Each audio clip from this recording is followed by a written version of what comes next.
Okay, council colleagues, I think we're going to get going. We have a fairly full agenda this evening, so thank you to everyone who's come out for tonight's council meeting. We're here in council chambers on Tuesday, November 5th at 6:36 p.m. And before I call the meeting to order, I just do have some quick notes. The first is, of course, it is Election Day in the U.S.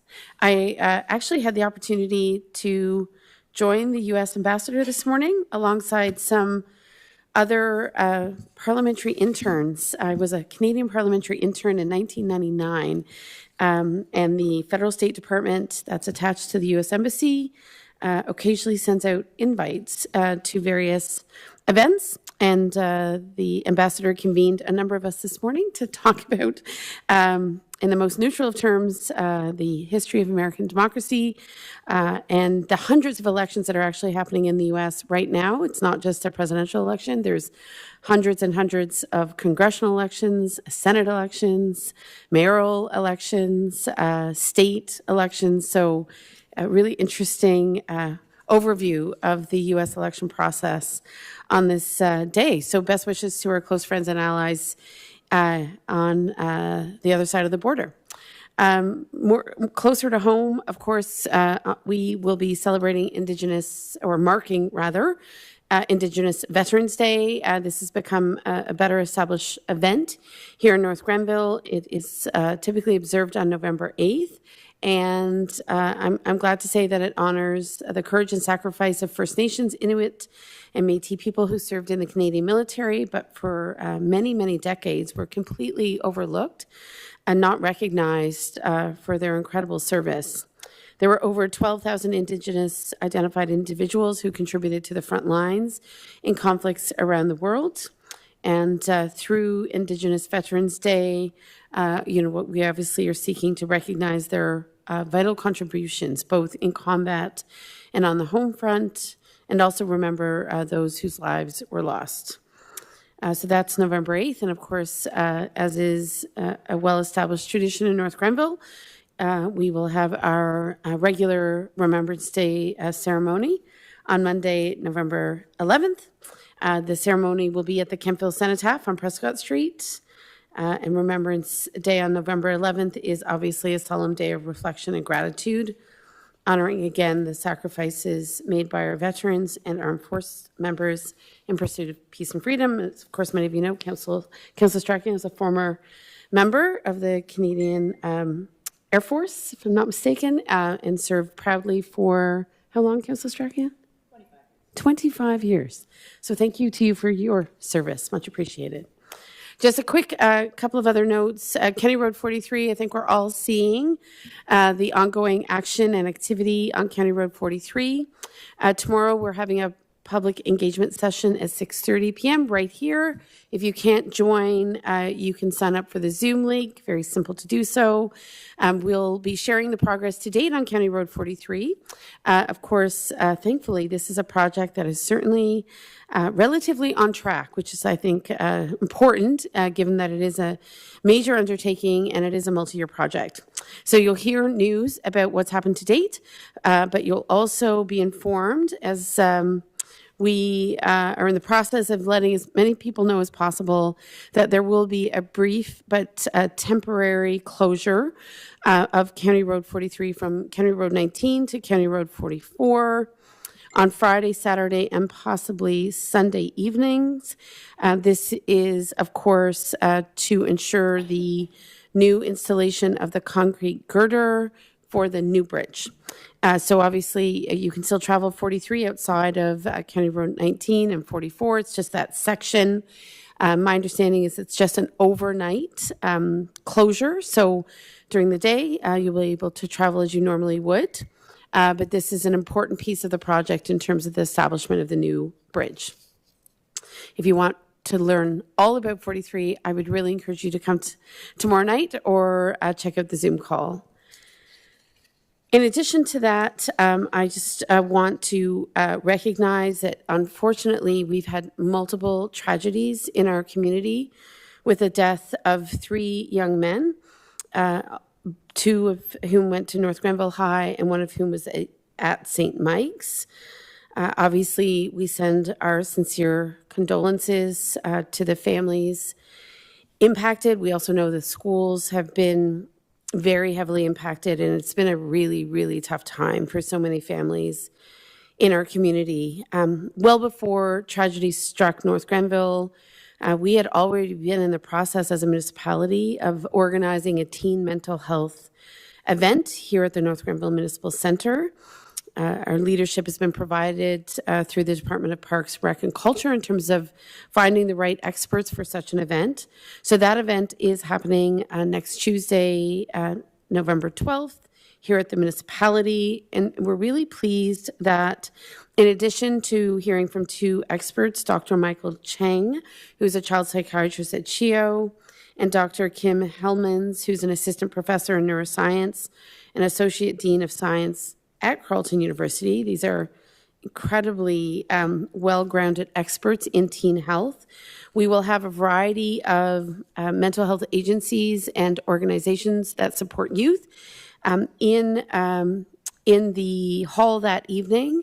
And if there are parents or teens who wish to come out and informally interact with some of those providers, those agencies and organizations, they would be most welcome to do so. So that is next Tuesday, November 12th, once again here at the municipality, and there's lots of information on the municipality's website, on my Facebook page and council colleagues' Facebook pages. So please, if you know a family that would benefit from coming out that evening, it's strictly information sharing, but a really important opportunity to make some connections for yourself as a parent or for a young person in the community. Finally, on a lighter note, we do have our Jack Frost Fair coming up. This is an annual event organized by the Kemptville Farmers Market. They're hosting their Jack Frost Christmas Market Fair this Sunday, November 10th from 12 to 4 in the B&H parking lot. And of course, Councillor Strachan does sit on the board, I believe is the chair of the board, remains the chair of the board, I should say. So I know it's an exciting event for artists and crafters, jewelers, food producers, bakers, and so much more. And there will be lots of music, of course. I don't know if there's anything you wish to add, Councillor Strachan. It is a rain or shine event, so hopefully the weather will hold. But I just also wanted to highlight that there's going to be 65 vendors there this weekend, and also for the one later on this month in 2 weeks' time. So they'll both be very packed and busy markets. So hopefully we will see you there, and a great chance to support lots of local makers and bakers. Thank you. Okay, so with that lengthy list of community initiatives, we'll move to calling the meeting to order. I will go to the land acknowledgement. The municipality of North Grenville acknowledges that the municipality operates on the territory of the Anishinaabe. We recognize all First Nations, Métis, and Inuit people who now call North Grenville their home. We respect and support the need for cultivating a strong relationship, and we commit to Indigenous informed decision-making to foster the path towards reconciliation. Now I'll look to approval of the agenda.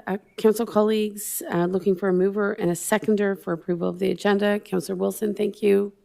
Deputy Mayor, thank you. And I should note that Councillor O'Sullivan is traveling and is unable to join us this evening.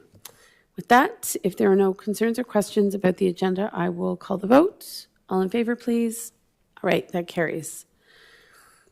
We have no closed session to report out of today. So I'll go straight to disclosures of interest, and this is in regards to any perceived or real financial benefit or loss derived from any agenda item on tonight's meeting. So I'll look for disclosures of interest. Deputy Mayor? Thank you, Madam Mayor. I'm going to recuse myself from any discussion or vote regarding the consent agenda, as I'm the subject of one of the reports. Okay, thank you. All right, so Ms. Preston, you'll take note of that? Excellent. So next we'll go to presentations and delegations. We're happy to have 3 delegations this evening, and the first one is from the Kemptville Youth Center. So speaking of teen mental health and providing youth with safe spaces to go and congregate and learn about resources and get fed, among other things, after long days at school when they might wish to have a snack or what have you. We're pleased to welcome Roxanne and Bruce from the Youth Center. So please come on down. Thank you.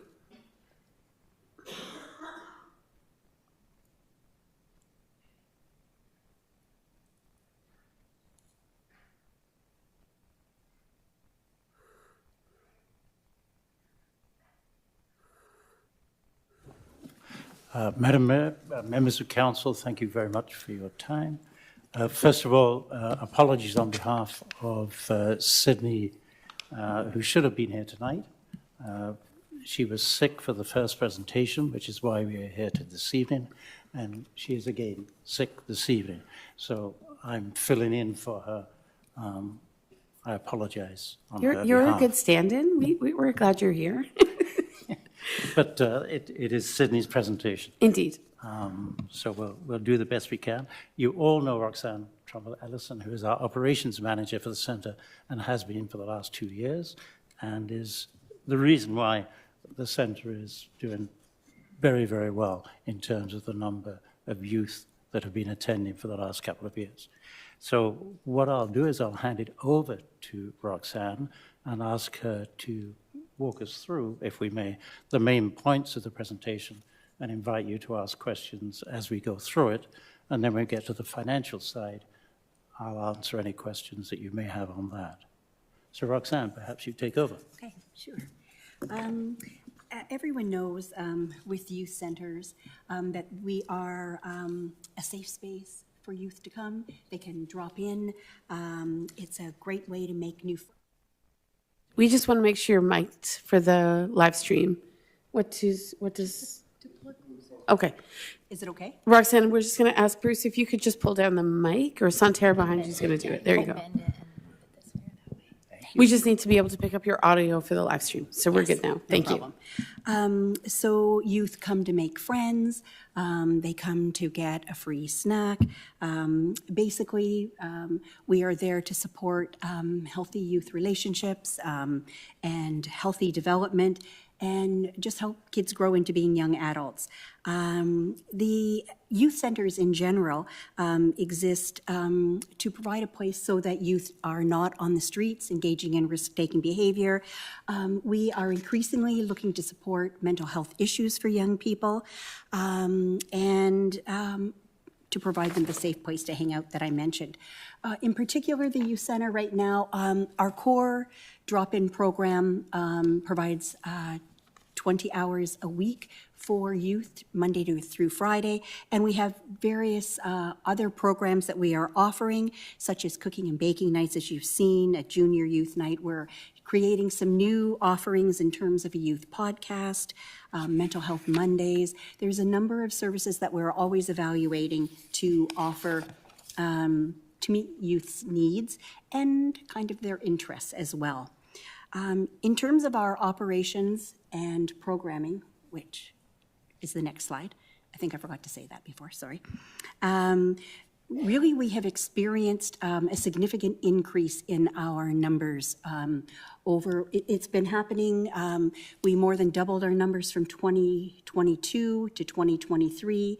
And then as we've gone into 2024, we've actually had some record-breaking months in April and May, where in total, in terms of youth visits to the youth center, we had each month one over 800 and one just under 900 youth.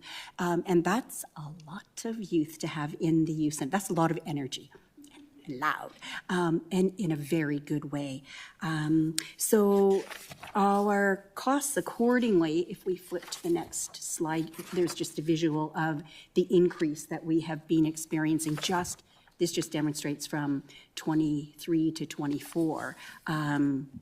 And then if you're looking at, really due to this huge increase in numbers that we have been steadily experiencing, we the youth center has responded to this increase in numbers by hiring a third additional staff.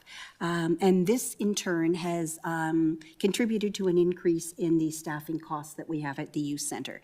And we're also, with those numbers of youth, experiencing an increase in food costs. So typically, when we go to recruit a new individual, we do experience some challenges because the hourly wage that we offer is less than what other agencies. So when we're in competition at the same time with other agencies that are funded with government funding and we are not, it's challenging for us to recruit in team members. However, we have been successful, but it's been in a large part because those people have partners who can support the fact that they can take a slightly lesser paying job. We have been actively looking to recruit individuals in who have a youth-based college diploma so that they have an awareness of mental health issues. Because we have experienced in the past a heavy turnaround with some of our youth workers, right? And that impacts the youth when you have significant disruptions in relationships for the youth centers. So what are we doing with all of these increased costs and our hiring challenges? Really, we have been looking to create a significant number of community partnerships.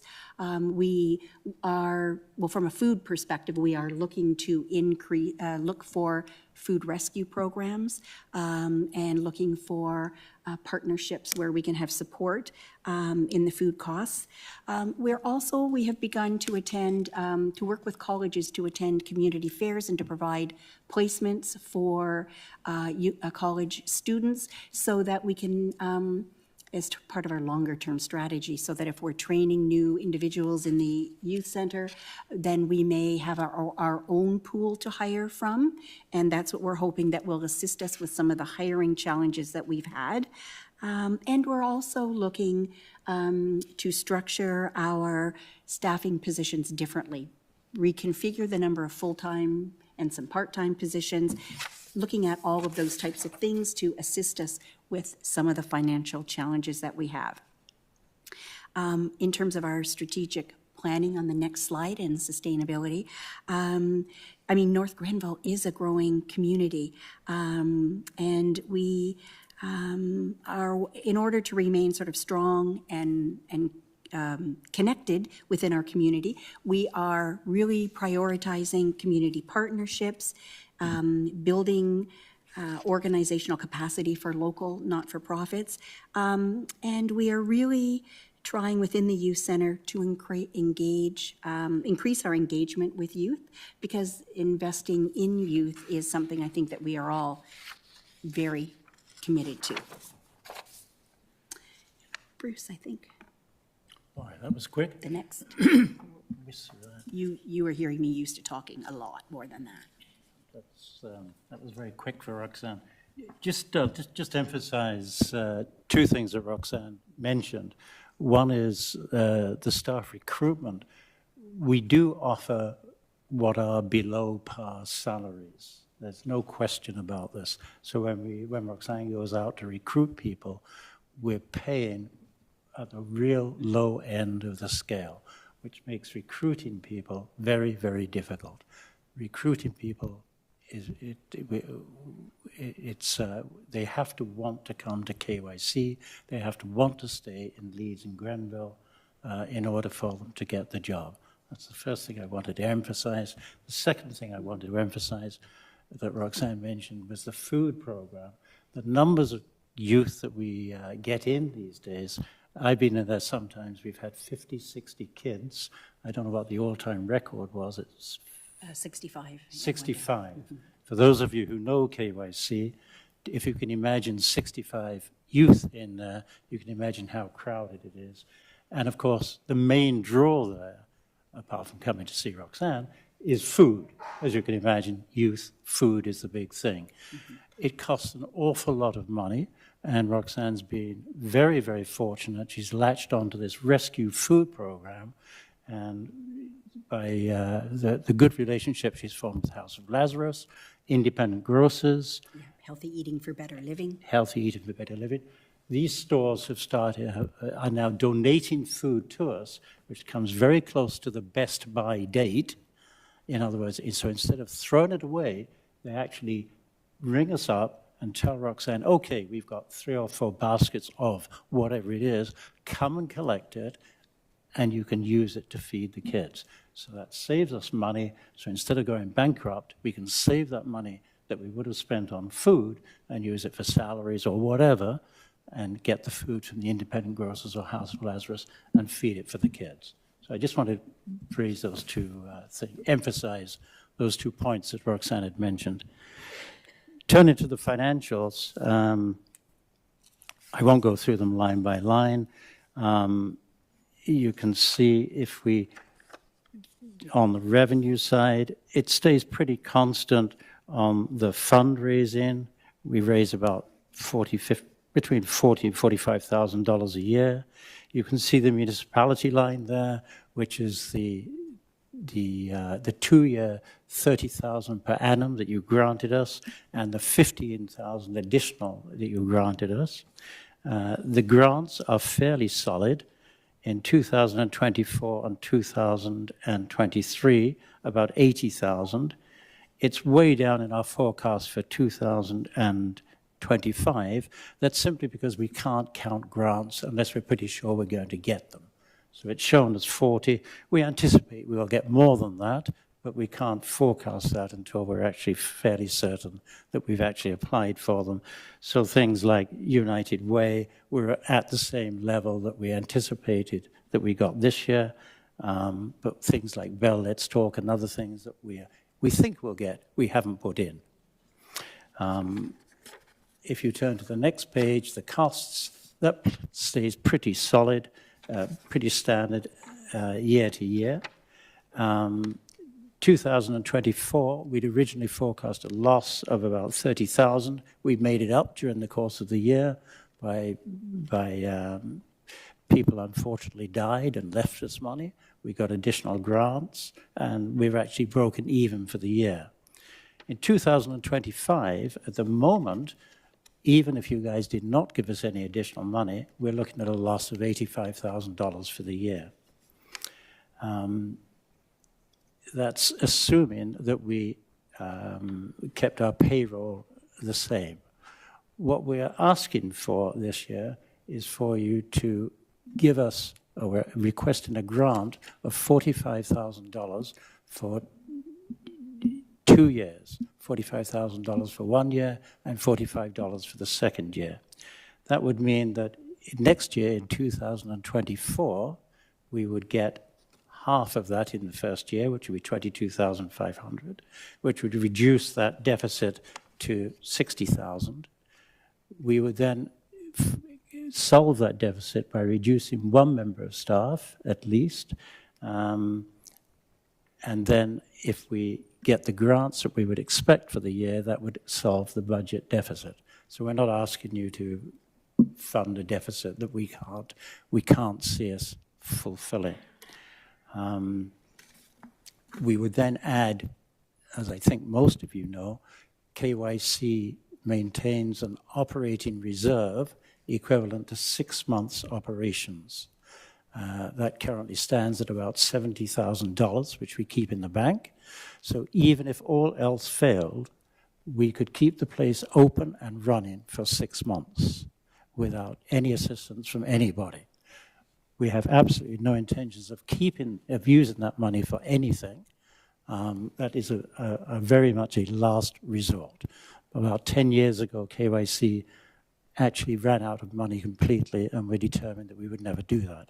So we have that money in our back pocket, and we're going to keep that literally as a last resort. That will be the last thing we touch. The last comment I would make is that in September of this year, KYC paid off the mortgage finally, and we now own the premises on which KYC operates. So the request that we are making to council at the moment on the last page is the funding request. we would ask council to look at that request favourably. If there are any questions, Roxanne will be very pleased to answer them. Thank you. It's a fulsome overview of the busy days at the youth center, for sure. Lots going on. So I'll just defer to council colleagues for any questions in regards to the youth center presentation. Deputy Mayor, I see your hand.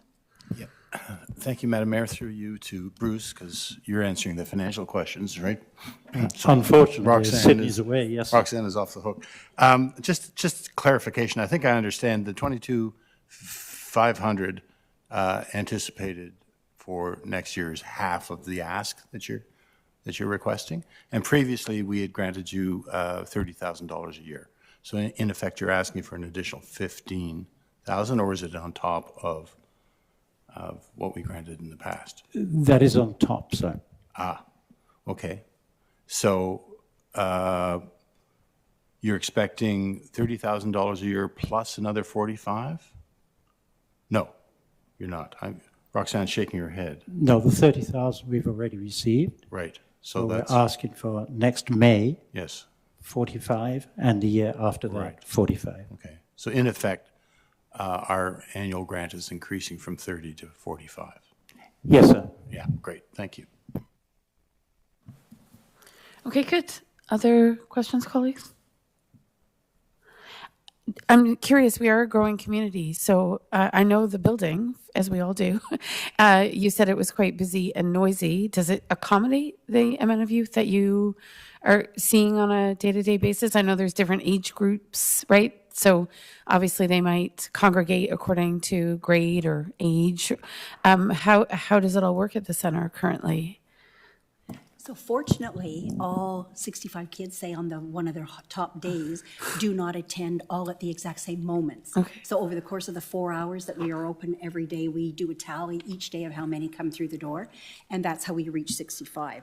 But at those higher moments, that was part of the reason why we moved to the decision to hire a third staff member.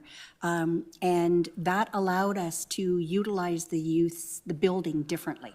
We could have one staff member on one floor with youth. We could have another in the basement level. We could have another person in the backyard supervising. And that has worked really well. So indeed, we are worried if we have to cut back, which in order to keep the youth center running smoothly, we do have a staff upcoming going on maternity leave, and if that position could not be replaced, then that is what we would have to do. That limits the ability to move kids around, because some go outside because they want to play basketball or road hockey. Some want quieter activities in the basement, and some are participating in all the options that are available on the main floor in terms of drop-in and programming. So we really do try to keep everyone spaced and moving, but it definitely is more of a challenge when it's just myself and the one program coordinator, because my role is more administrative, and there are other tasks that I'm doing. Like applying for grants and other funding things. But however, I do come out when the numbers are high, because kids really do need that level of support and engagement, because the one thing that we want to keep going more than anything is we don't want to run the youth center from a rule-oriented management perspective. We want to run the youth center from a relationship perspective where we are attuned to kids, where we are responsive to their needs. This is how we are able to support youth if they need a person to listen to them. We're able to assist them if they need a referral into another organization. For example, Children's Mental Health Services, we're able to break away if we have sufficient staffing. And those are the kind of things that we really, that keep kids coming back, that they have fun, that they know that there are safe adults who like them. And we really want to make sure that as a team, we are able to engage with those youth and acknowledge them, let them know they're seen and heard, help them to make friends when they sometimes lack those skills to do that. When they're shy and don't participate in programming, we want to be there to help support them in whatever way that they need it. So we do our best to keep them moving and safe and having fun. So it's yourself and 2 additional staff when you speak of a When- staff of 3? Yes, right now, but when one of our staff members goes on maternity leave in the new year, early in the new year, that becomes the issue that we may have to take advantage of that mat leave to help manage our budget. Right. And by not replacing. Right. Yeah, yes. Just another follow-up. Do you see, I'm sure it's a mix, but because we are a growing community, are you seeing more youth who would be new to the community sort of coming to do some of that relationship building, or is it a real mix of sort of, long time families who are encouraging their kids to check out the youth center and some new kids? Like what's your sense of the demographic? Kids will speak to us about moving into the community, often related to parents separating. And so we have youth that are going between 2 homes, and they're not always living in Kemptville. So we will see kids a week on, a week off, a week on, a week off, or whatever their visitation schedule is with their parents. So it's not that we're seeing. Well, I guess we definitely have one new youth in who tells us he's from the United States, and he loves the youth center. He hasn't seen anything like that where he was at home before. But it's lots of times we're attracting youth in at that younger age because we're looking to increase services and options for youth at 11. We used to be 12. We changed our age range to 11 to 19. So we're bringing in those younger kids, and they stay a few years longer, right?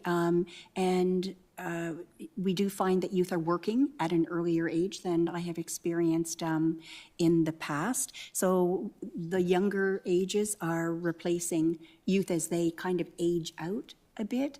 Yeah. Does that make sense? Yeah. Yes, Councillor Wilson. Through you, Madam Mayor. Just a quick question. Do you rely on any volunteers to come out and help with the youth? Like, do you have adult volunteers that come on a daily basis? A group of volunteers that rotate? So we have 2 things that we do to supplement our staffing. We currently, right now, we have 2 students from Algonquin College on placement, and the beautiful thing about those relationships with the college in providing placements is that it does offer us students who can work usually 3 to 5 days a week, depending on which program at the college they're enrolled in, whether they're doing a school year, the full September to April placement, or whether they're doing a September in this time, like the first semester versus the second semester. So we utilize those students to help them learn and grow about normal youth development and how to manage and support youth, and we're supporting them in that learning, and they are assisting us with supervision and some of those challenges that we have. And then specifically to your question about the volunteers, we do have different volunteers above and beyond our board of directors who work hard, who do come into the youth program. So some of the volunteers who come in may be Crystal Lalonde is a local hairstylist, and she comes in and does a hair program for us once a month. We have an individual who comes in and supports us administratively, coming in once a month, once a week for about 3-4 hours and offers that level of support.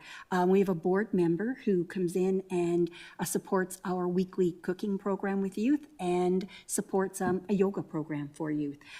So we're always talking to different members of the community. We're actually just waiting. We're processing 2 applications now for volunteers who are, well, one's a younger 30-something-year-old individual, and the other is a retired person. And we're just exploring the kind of activities that they wanted to engage in with the youth center, right? So we do that. Anything else, council colleagues? Okay. Well, we want to thank you for your work. I think we are all very aware that there are very few congregating spaces, informal spaces, in North Grenville by virtue of it still being a relatively small but growing town.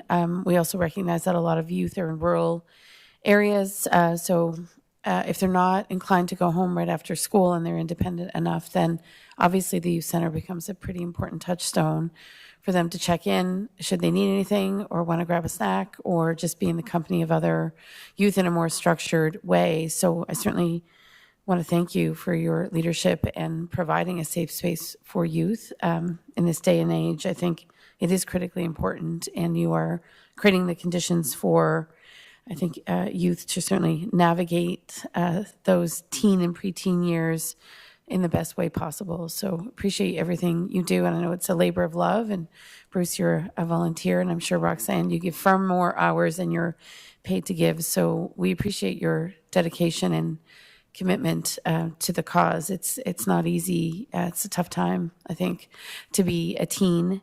But I think your services and your space are very, very well appreciated. So thank you for coming to council and giving us the opportunity to learn more about how you're evolving and growing, and much of that is out of your control. So you just so graciously receive all of these young people and do your best. So much appreciated. Thank you. Thanks. So council colleagues, just for tonight's recommendations, certainly we could consider the following, and that is that council receive the presentation by the Kemptville Youth Center for information purposes and direct staff to return back with consideration of the KYC request as presented this evening. So I'll look for a mover and a seconder for that, please. Thank you. Deputy Mayor and Councillor Strachian. Any last comments or questions? Not seeing any. I will call the vote. All in favor, please. Thank you. That carries. So next we'll move on to our next delegation in regards to municipal dock removal storage. And I believe Leanne Cormier is here.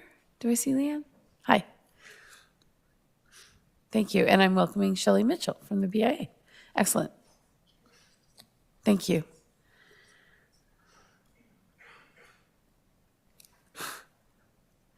And we're just going to check on some audio issues. Are we good for the live stream?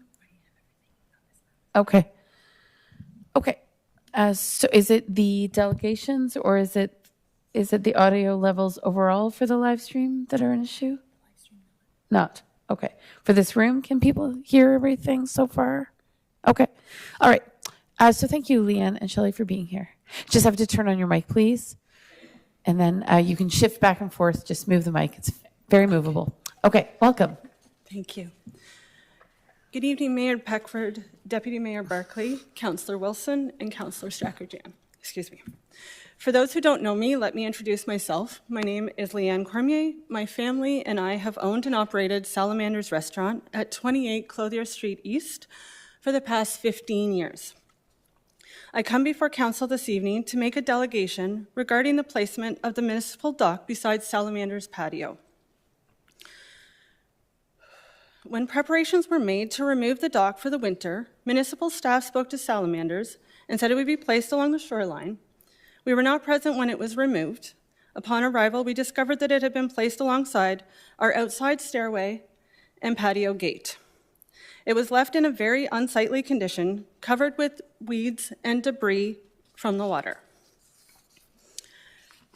Thanks to Deputy Mayor Barclay for pulling the property plans and letting us know that the municipality does not own the land where the dock was intended to be stored.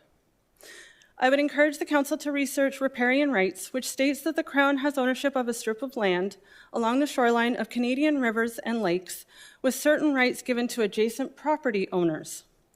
We are aware of the dispute last year with the owner of 38 Clothier Street East concerning the use of their property to store the dock. In discussions with the manufacturer, when the dock was originally installed, they suggested the most convenient way to move it would be to unclip it and float it down to Curry Park to be stored alongside that dock. Alternatively, our research found that the dock is modular and breaks down into several smaller pieces. For example, the two longest pieces each break down into 3 pieces, which can easily be loaded onto a trailer for storage elsewhere. This would also eliminate the great expense of hiring a crane twice a year to remove and replace the dock. That being said, there should have been a process in place for maintenance and storage before installing the dock. There is also concern about emergency access. Salamanders was told that the roadway running along our fence line was to be kept clear for fire, rescue, and medical emergency vehicles. The dock placement will not allow emergency vehicles access. Kids being kids, the dock is being used as a play structure, and it is inevitable that there will be injuries. This brings us to the question of liability should there be an emergency. Over the past 15 years, we have watched the municipality, the Chamber of Commerce, and the BIA work diligently to promote tourism and growth for downtown Kemptville, including canoes, kayaks, and smaller motorboats. We have definitely seen an increase in people using the waterway and enjoying the dock. The construction of new buildings along Clothier Street will add business and visitors to downtown. The visual that we are now presenting with the dock in its current location does not reflect positively on our downtown and all the hard work put in to increase tourism. Although our patio area is not in full use during the off-season, it is an active area for community events such as Busker Fest and the annual Artists Guild Art Show, making use of the grass and fence line to display artwork, ice, and snow sculptures. The dock is usually reinstalled before the May long weekend, just before Busker Fest and the art show, and will leave behind extensive damage to the area before thousands of visitors arrive to enjoy Old Town Kemptville. Since the new dock was installed, Salamanders has pressure washed weekly to remove dirt and debris, checked municipal garbage cans to ensure there aren't any strong odors or that animals haven't gotten into the cans, a daily check for stray garbage left lying around, cleaned graffiti from the warning signage along the stairway, monitors safety equipment for damage, rescue some that have been thrown into the water, and have had removed pieces replaced by notifying bylaw or municipal staff. For 15 years, Salamanders has mowed the grass, trimmed with a weed eater, watered flowers in the baskets along the fence line, and pressure washed when needed. We do this for the comfort and enjoyment of our guests, cleanliness of the public space, and not for recognition. I have letters of support from both the chair of the BIA, Shelley Mitchell, and Executive Director of the Chamber of Commerce, Terry Lynn McAvoy, to present to Council. In conclusion, we are asking the Council to intervene and have the dock relocated to help preserve the visual appeal of the Old Town and to minimize a potential safety hazard. Thank you for allowing me to present Salamander's position to Council. Thank you, Leanne. Shelley, you're going to... Sure. Thank you.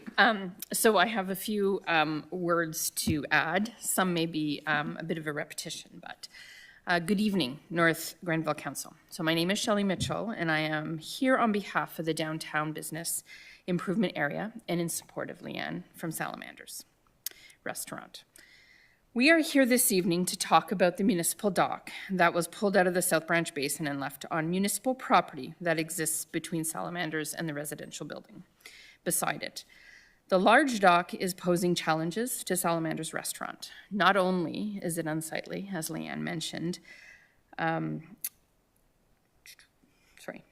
it's changing the atmosphere of the dining establishment and the experience of the visitors. It's also a liability risk, as it is residing within a well-used part of the creek where families, teens, and children visit.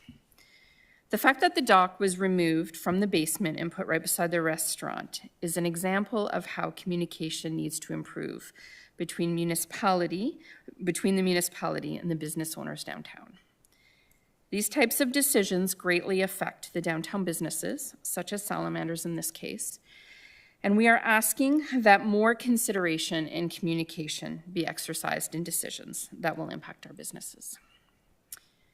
The municipal-owned space around the South Branch Basin where the dock resides is, in general, not well maintained, as Leanne was mentioning. It's become the responsibility of Salamanders to keep neat and tidy so that their patrons and the rest of the community at large can enjoy the space. But moving forward, we are asking that this municipal space be integrated into the work plan of staff members who are caring for the common areas in our community. In regards to the dock, we are asking that a better location is found to store it for the winter, a location with less impact on local businesses and less accessibility to the public for liability reasons. It sounds like Leanne has done some great research around some really good options for how we could deal with the dock. So thank you very much for having us here tonight, and thank you for the consideration in this matter. Thank you. Council colleagues, questions at this stage? Thank you, Madam Mayor. No questions, really. Councillor Wilson and I were down to see the site.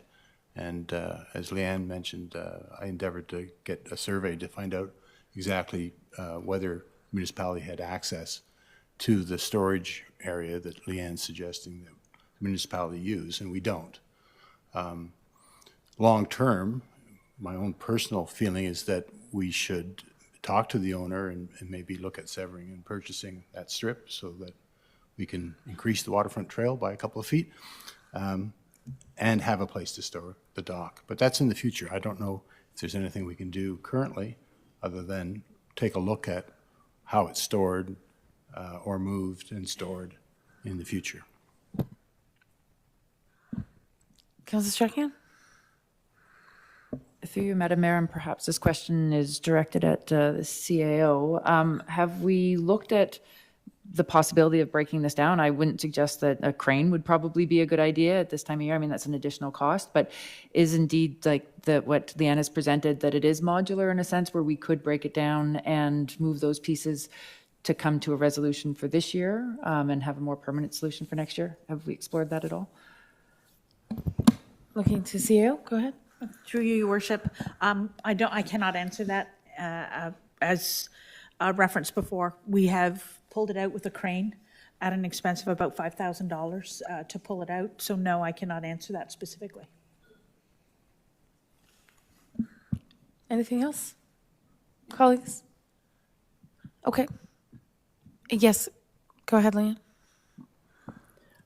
We did do our research, and the modules, there are black caps, and the bolts come undone, and they break down into modules.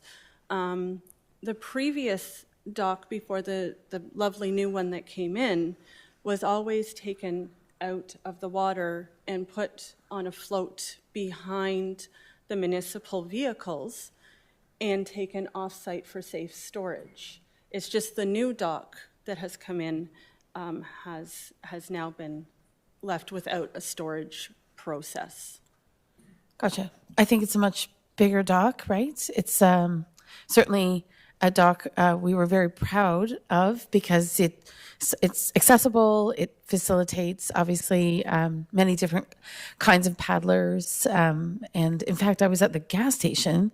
I was getting gas about 6 weeks ago, and I had a gentleman approach me and say that this particular dock was one that his, I think, mother-in-law or family member could access in a wheelchair. And it stood out as a feature that he was just so incredibly proud of, because obviously the configuration of the dock is far more inclusive than I think the old one. So I think we have this treasured dock in our community, and it was certainly something that we were able to acquire because of a grant through a provincial tourism opportunity.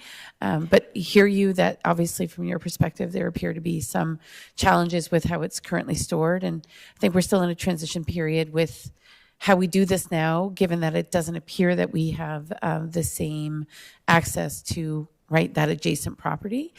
So I know that staff are well aware and are doing their best. We have a small staff. I'm learning to sort of manage our downtown core. So we've already been in discussions with our CEO about whether or not we need to add reinforcements, particularly to the downtown, because it is growing and there's a population, that really is embracing the downtown. So I think we're all proud of that dock. We just have to kind of get through some of the growing pains of of what to do, particularly if the storage place that perhaps had been anticipated is no longer accessible. So certainly appreciate you coming to express your perspectives on this. It is valuable.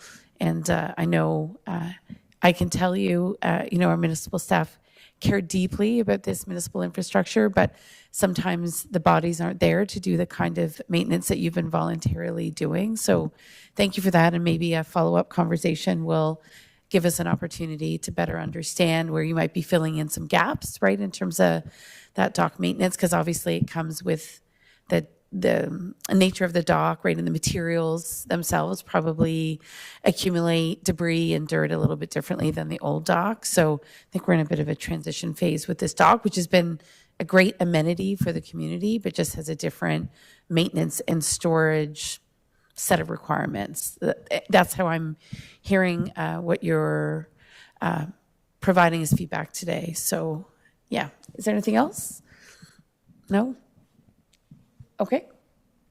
The clerk is just asking that we receive the presentation formally. So thank you, Leanne and Shelley. We appreciate it. And I'll just go to Deputy Mayor because I see his hand before we move to a motion. Thank you, Madam Mayor. Through you to Shelley. I understand that you're trying to arrange a meeting with the Director of Parks, Rec and Culture and Public Works. Yeah, so a lot of the information that Leanne has shared with us, perhaps you could bring to that meeting. I know it's a general meeting to talk about all sorts of issues downtown, but maybe you could pursue some of the suggestions and share some of that information with the Director of Parks, Rec and Culture, and perhaps they might be encouraged to consider it, for next year's budget to add some resources. Thanks. Yes, just in response, I think that the BIA has been in contact with Salamanders previously around some of the maintenance challenges of that area. So we already had planned to bring that information before the dock situation came. So we'll definitely add that and try to brainstorm around some solutions. Certainly, as a growing community, human resource challenges, right, are certainly pressing. We heard that from the Youth Center as a volunteer organization, and certainly within the municipality, we are definitely looking at ways that we can create the conditions to sort of maintain all of our public spaces, not just downtown, but throughout the municipality in a way that meets the expectations of the community. So it's a great conversation to be in, and hopeful that your meeting with the one or two directors will be productive and always useful to get the perspective of business owners and the chair of the BIA. So thank you. So with that, our clerk is proposing the following for your consideration, colleagues: that council receive the presentation from Leanne Cormier, owner and operator of Salamanders Restaurant, and Shelley Mitchell, chair of the BIA, regarding the municipal dock located adjacent to the Salamanders Restaurant for information purposes, and that council directs staff to return a report regarding options and alternatives for the winter dock storage for forthcoming years in the coming months. So if that's clear, I'll look for a mover and a seconder. Councillor Wilson, Deputy Mayor. If there are no further questions, I'll call the vote. All in favor? Good. All right, that carries. Thanks for being here. Okay. And with that, we have one more delegation. And this is in regards to the Ferguson Forest Center land disposition request, and it's Heather Papasi. Heather, come on down.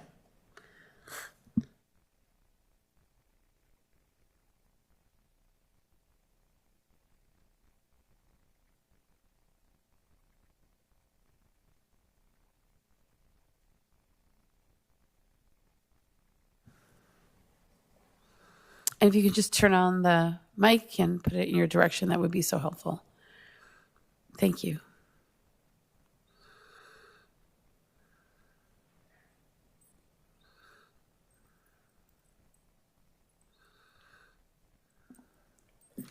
Good evening, Honorable Mayor, Council, and fellow community members.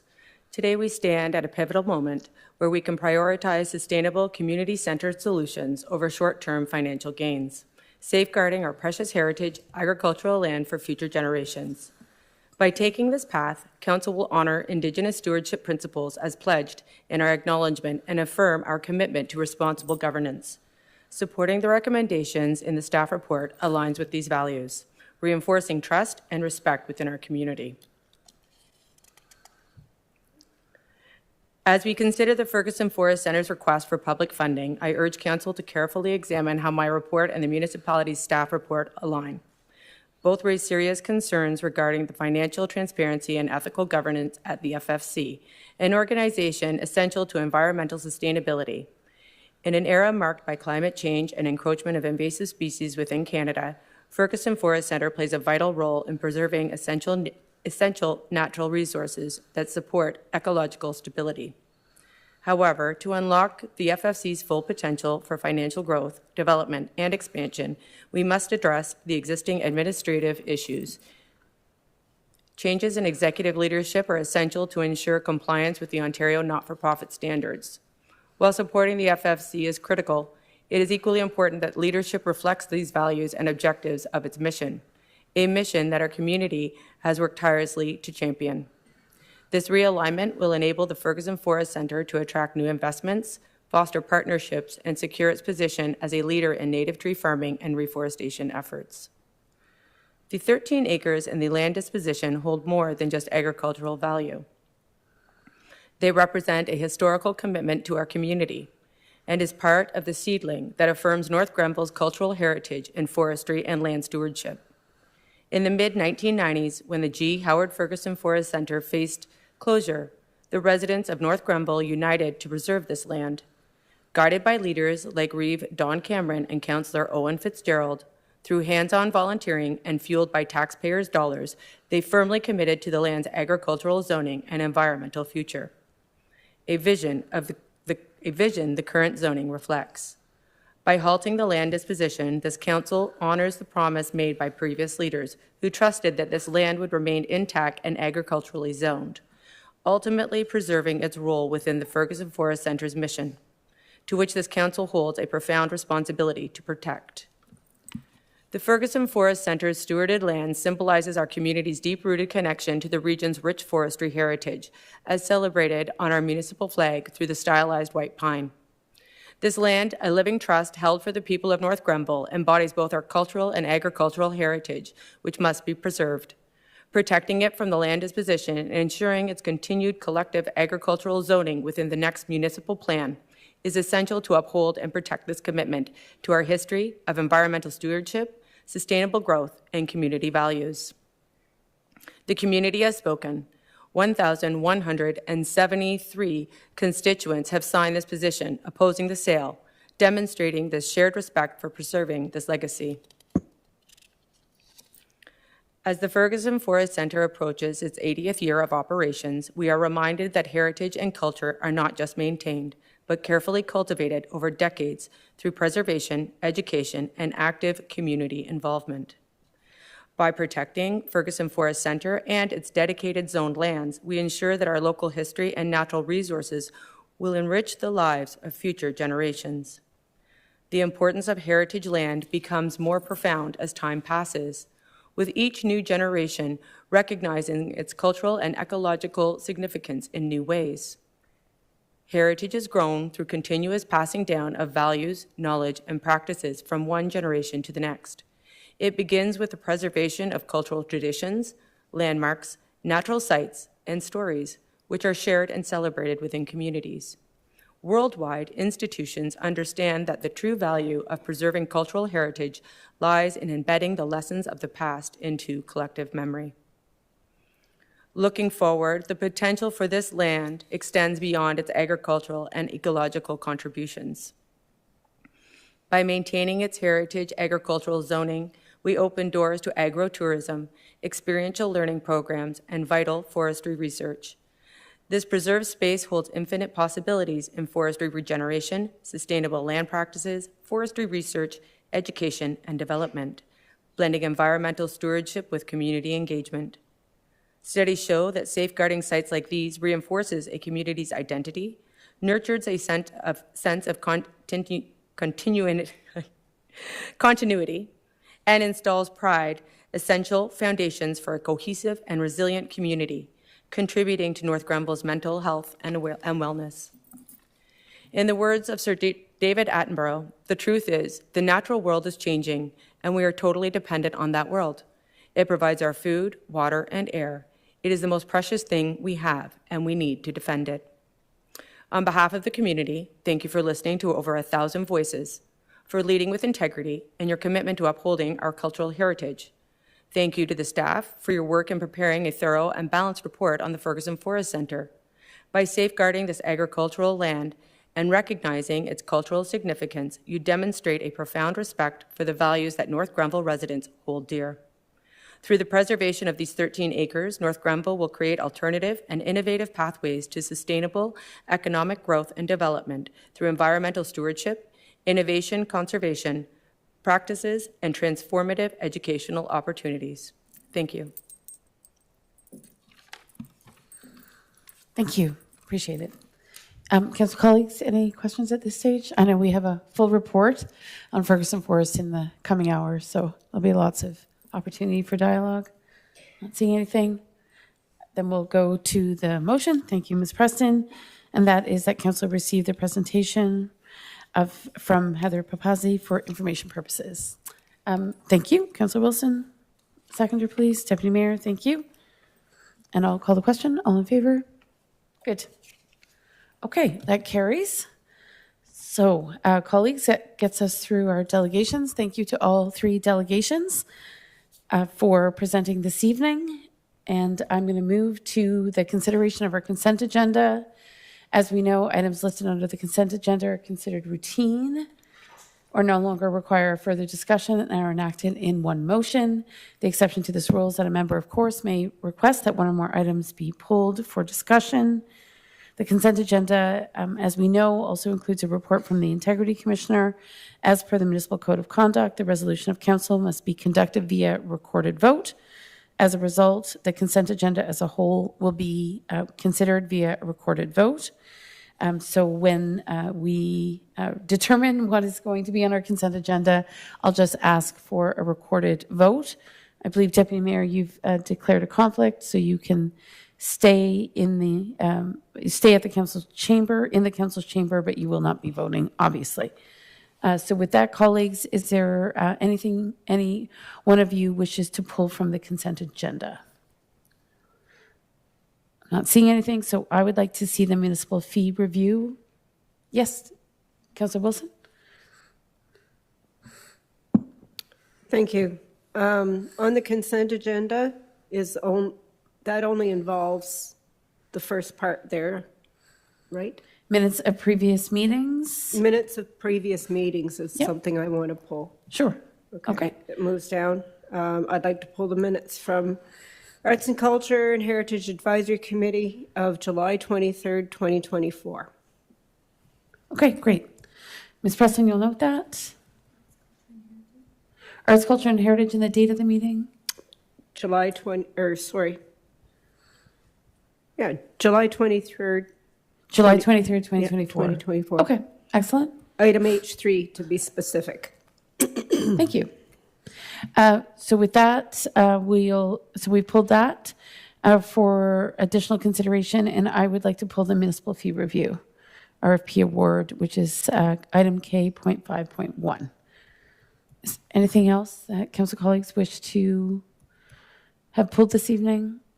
Seeing none, then I'm going to look for a mover and a seconder for a consent agenda. Have I missed something, Councilor Wilson? Oh, you were just raising your hand to move. Councilor Stracan, is there anything you need to offer at this stage? No, Madam Mayor, I'm just correcting the agenda that's online that I had the municipal fee review on the agenda. And Oh, I not on realized the it was consent added agenda. to consent and now it's coming back off. Understood. Okay, excellent. So clear as mud now. Thank you. Okay, awesome. So we have Councilor Wilson moving the adoption of an amended consent agenda with 2 items being removed. And Councilor Strachan, would you mind seconding that? Okay. So then we're proceeding with a recorded vote There were only 3 of us voting this evening, with Councillor Sullivan away and Councillor Barclay recusing himself. So with the recorded vote, I will just ask you to vote yay or nay or abstain as you wish. So Councillor Wilson, this is the motion to adopt the amended consent agenda that you have moved. Yay. Yay. Councillor Strachan? Yay. And myself is yay. Okay. So with that, the amended consent agenda carries. Are we all good? Okay. Excellent. Thank you. So with that, we're going to, I think, Ms. Preston, we will tackle the advisory committee minutes at this stage under I.2, or would that be further in the agenda?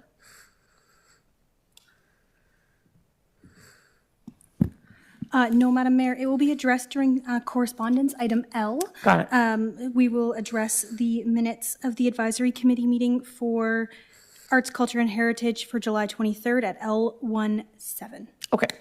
So then with that in mind, we're going to section K under reports, and K.1.2 is the Ferguson Forest Center update.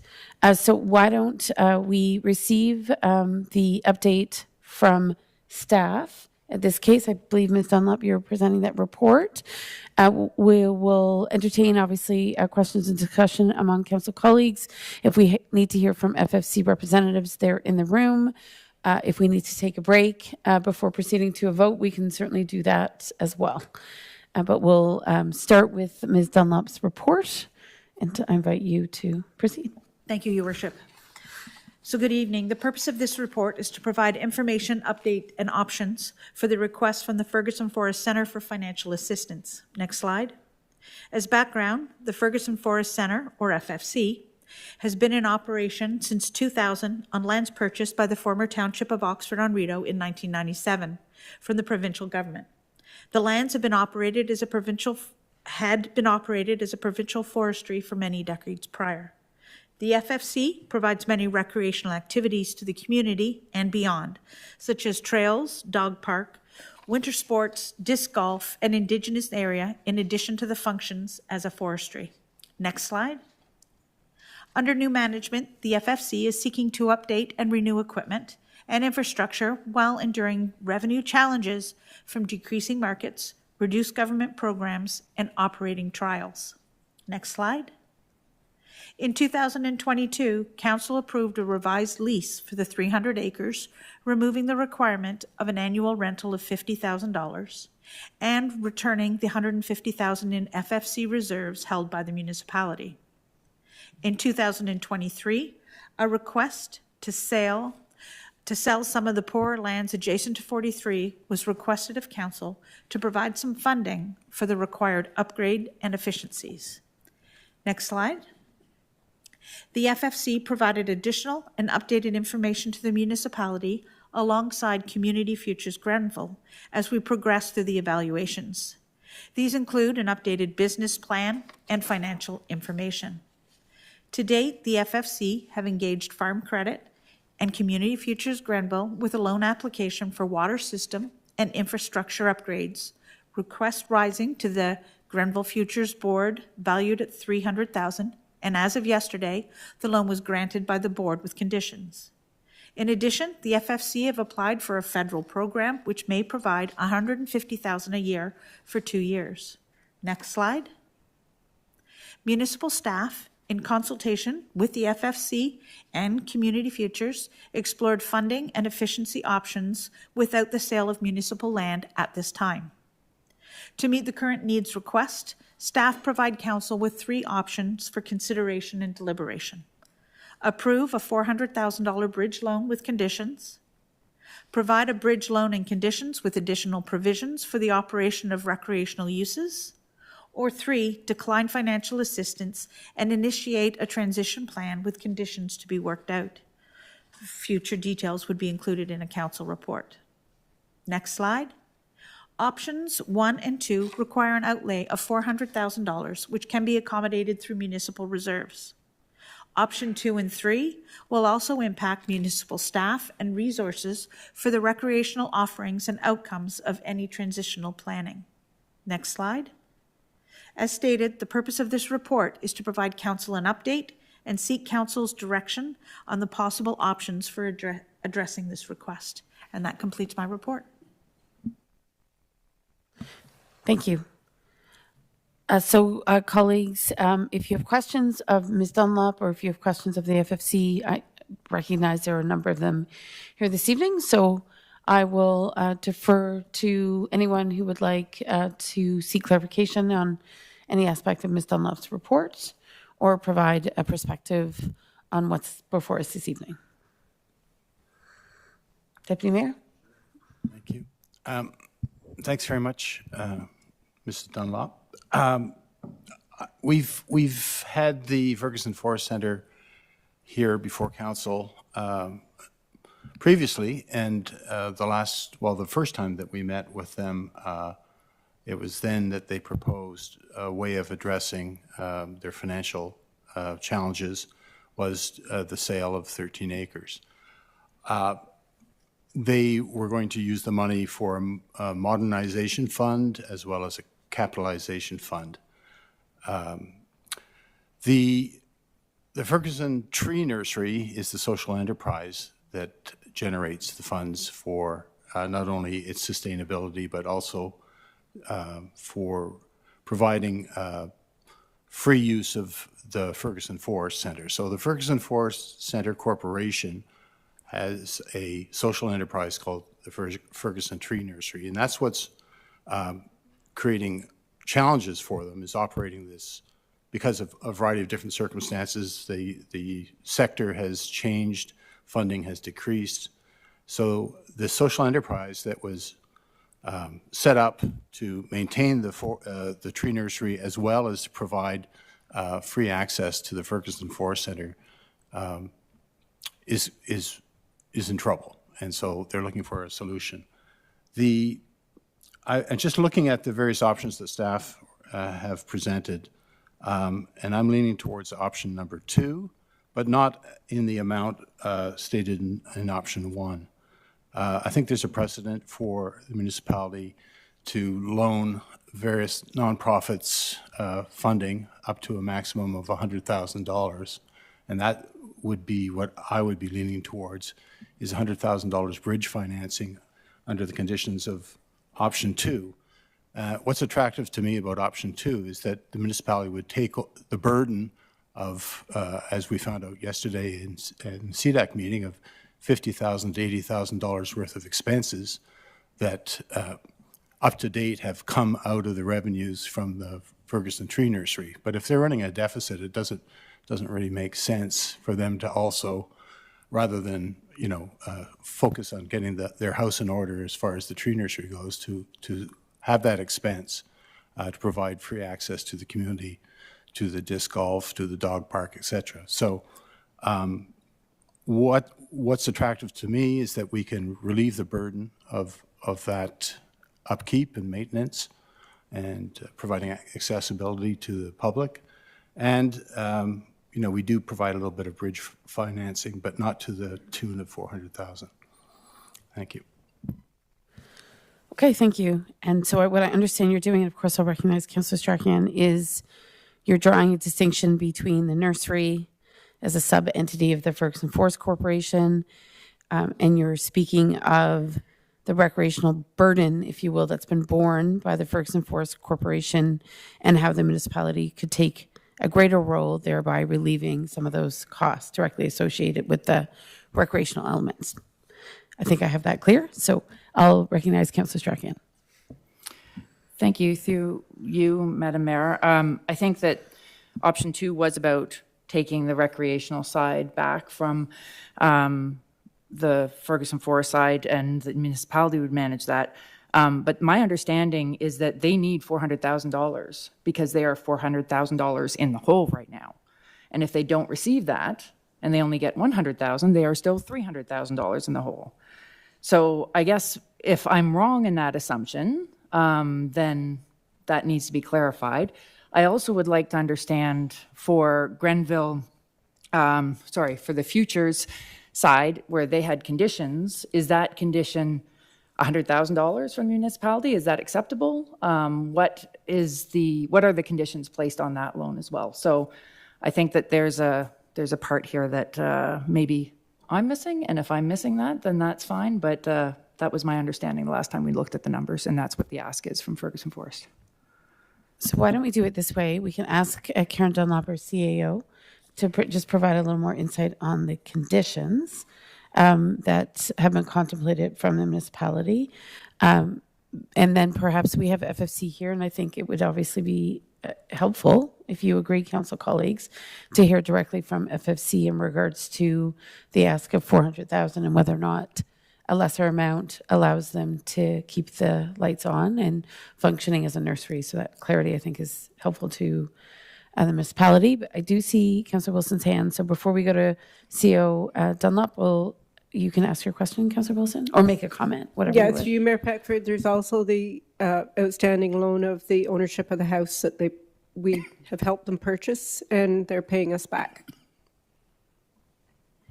Yes, you're speaking of a payment of a loan towards the acquisition of the house. That house, yeah. It represents part of the revenue that's provided, part of the payment that's provided to the municipality. Correct. Okay. So, Ms. Dunlop, is there anything else you wish to say on the conditions that were proposed under option 1? Thank you, Your Worship. The $400,000 ask that is included under option 1 has embedded within, inclusive of the House, a recommendation from staff, or not a recommendation, an option from staff to provide the $400,000 funding and the consideration for the House for, similar to what the Community Futures have done, to provide an interest-only payment for a period of time to assist in some of the upgrades and the infrastructure renewals that are required to get the efficiencies of the forestry through their updated business plan back towards profitability, sustainability. I think that any further financial would probably be best coming from the group, Madam Mayor. So just want to check, council colleagues, is it your appetite then to hear directly from FFC in regards to the specific ask of 400,000? Okay, so can someone, Mr. Herring, would you like to come down and speak to whether or not a lesser amount, and Mr. Cannon, welcome, a lesser amount, should it be the decision of council, allow the nursery to continue functioning? We certainly understand that you've been in deep conversation with Community Futures, and as a consequence, perhaps the financial picture that was presented has shifted in terms of what would be required to keep the nursery operating. Perfect. Welcome, Mr. Herring, Mr. Cannon. Well, thank you, Madam Mayor, Council. It's good to have an opportunity to talk about this. Clearly, to sort of cut to the chase, $100,000 would not do it now at all. We've provided a very significant cash flow, a new business plan. I guess the question, just to be clear, is whether or not a lesser amount offered by the municipality in conjunction with the conditional loan from Community Futures would allow the nursery to continue functioning. So I think that fundamentally is the question that's being asked. In all likelihood, not. Part of the problem is, I mean, we have a conditional offer of a loan from Community Futures, but that is significantly is to repair our water issue and capital improvements. We don't know what the ultimate cost of that will be, but it could easily be the full extent of the loan that we're hopefully getting from Community Futures Grenville. So that really sort of takes that off the table, at least for now, until we know the cost of the work that's required for fixing the well water issue. So we're still $400,000 over the next couple of years short, and we just can't run that kind of deficit and produce what we are today. So what we saw as $400,000 is what we saw as the bottom line. It was not sort of inflated in any way. We see that this is our requirement now. We've presented the cash flows. And I think we've been very realistic. We're looking at everywhere we can cut costs and generate new business, as reflected in the business plan that we've presented to council and to Community Futures Grenville. But really, it is, and as demonstrated in all that documentation, our requirement at this point is $400,000. And you noted 400,000 over a couple of years. Would you expect the 400,000 would be utilized for more than 1 year to stabilize operations? It would cover us for the next two years across our cash flow. 2 years. How it got paid out over that 2 years, we could look at. We don't have to have $400,000 today to cover a $400,000 deficit that we have today. But we're looking at not trying to piecemeal this into the future. We don't want to keep coming back to council. And we need the backing to ensure that we can modernize the nursery and keep the lights on. We're at a point where the nursery really has suffered a lot of blows over the last number of years, changed government programs and financing options.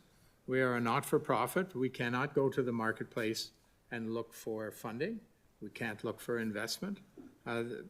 We basically, this is our source at the moment. Our proposal for the disposition of the land on 43, we saw as the best option for all involved, and still stand by that. And that would provide opportunities for long-term success of the nursery and benefits to the municipality. Barring that, this is where we stand, looking at a $400,000 deficit over the next 2 fiscal years. Okay. Any questions, colleagues, for FFC beyond what's been mentioned, Deputy Mayor? Thank you, Wes, and Yes, John, sorry. thanks, Wes and Carl. And I just want to say, before I get to my question, that I think all of council really appreciates the efforts of the volunteer board to manage the situation over the last few years, and certainly your commitment to the Ferguson Tree Nursery and the Ferguson Forest is exemplary, and it's a tough situation. I'm wondering how you feel about about option 2. We'll park the amount of money that's tied into it for now. I have reservations about that amount. Could you put option 2 up again? Sure, Sorry, John. certainly. Well, I can read it. Approve the bridge financing loan under the conditions outlined in option 1, with additional requirement that the FFC's recreational land uses and services be transferred back to the municipality for management and funding, formalized through an updated memorandum of understanding.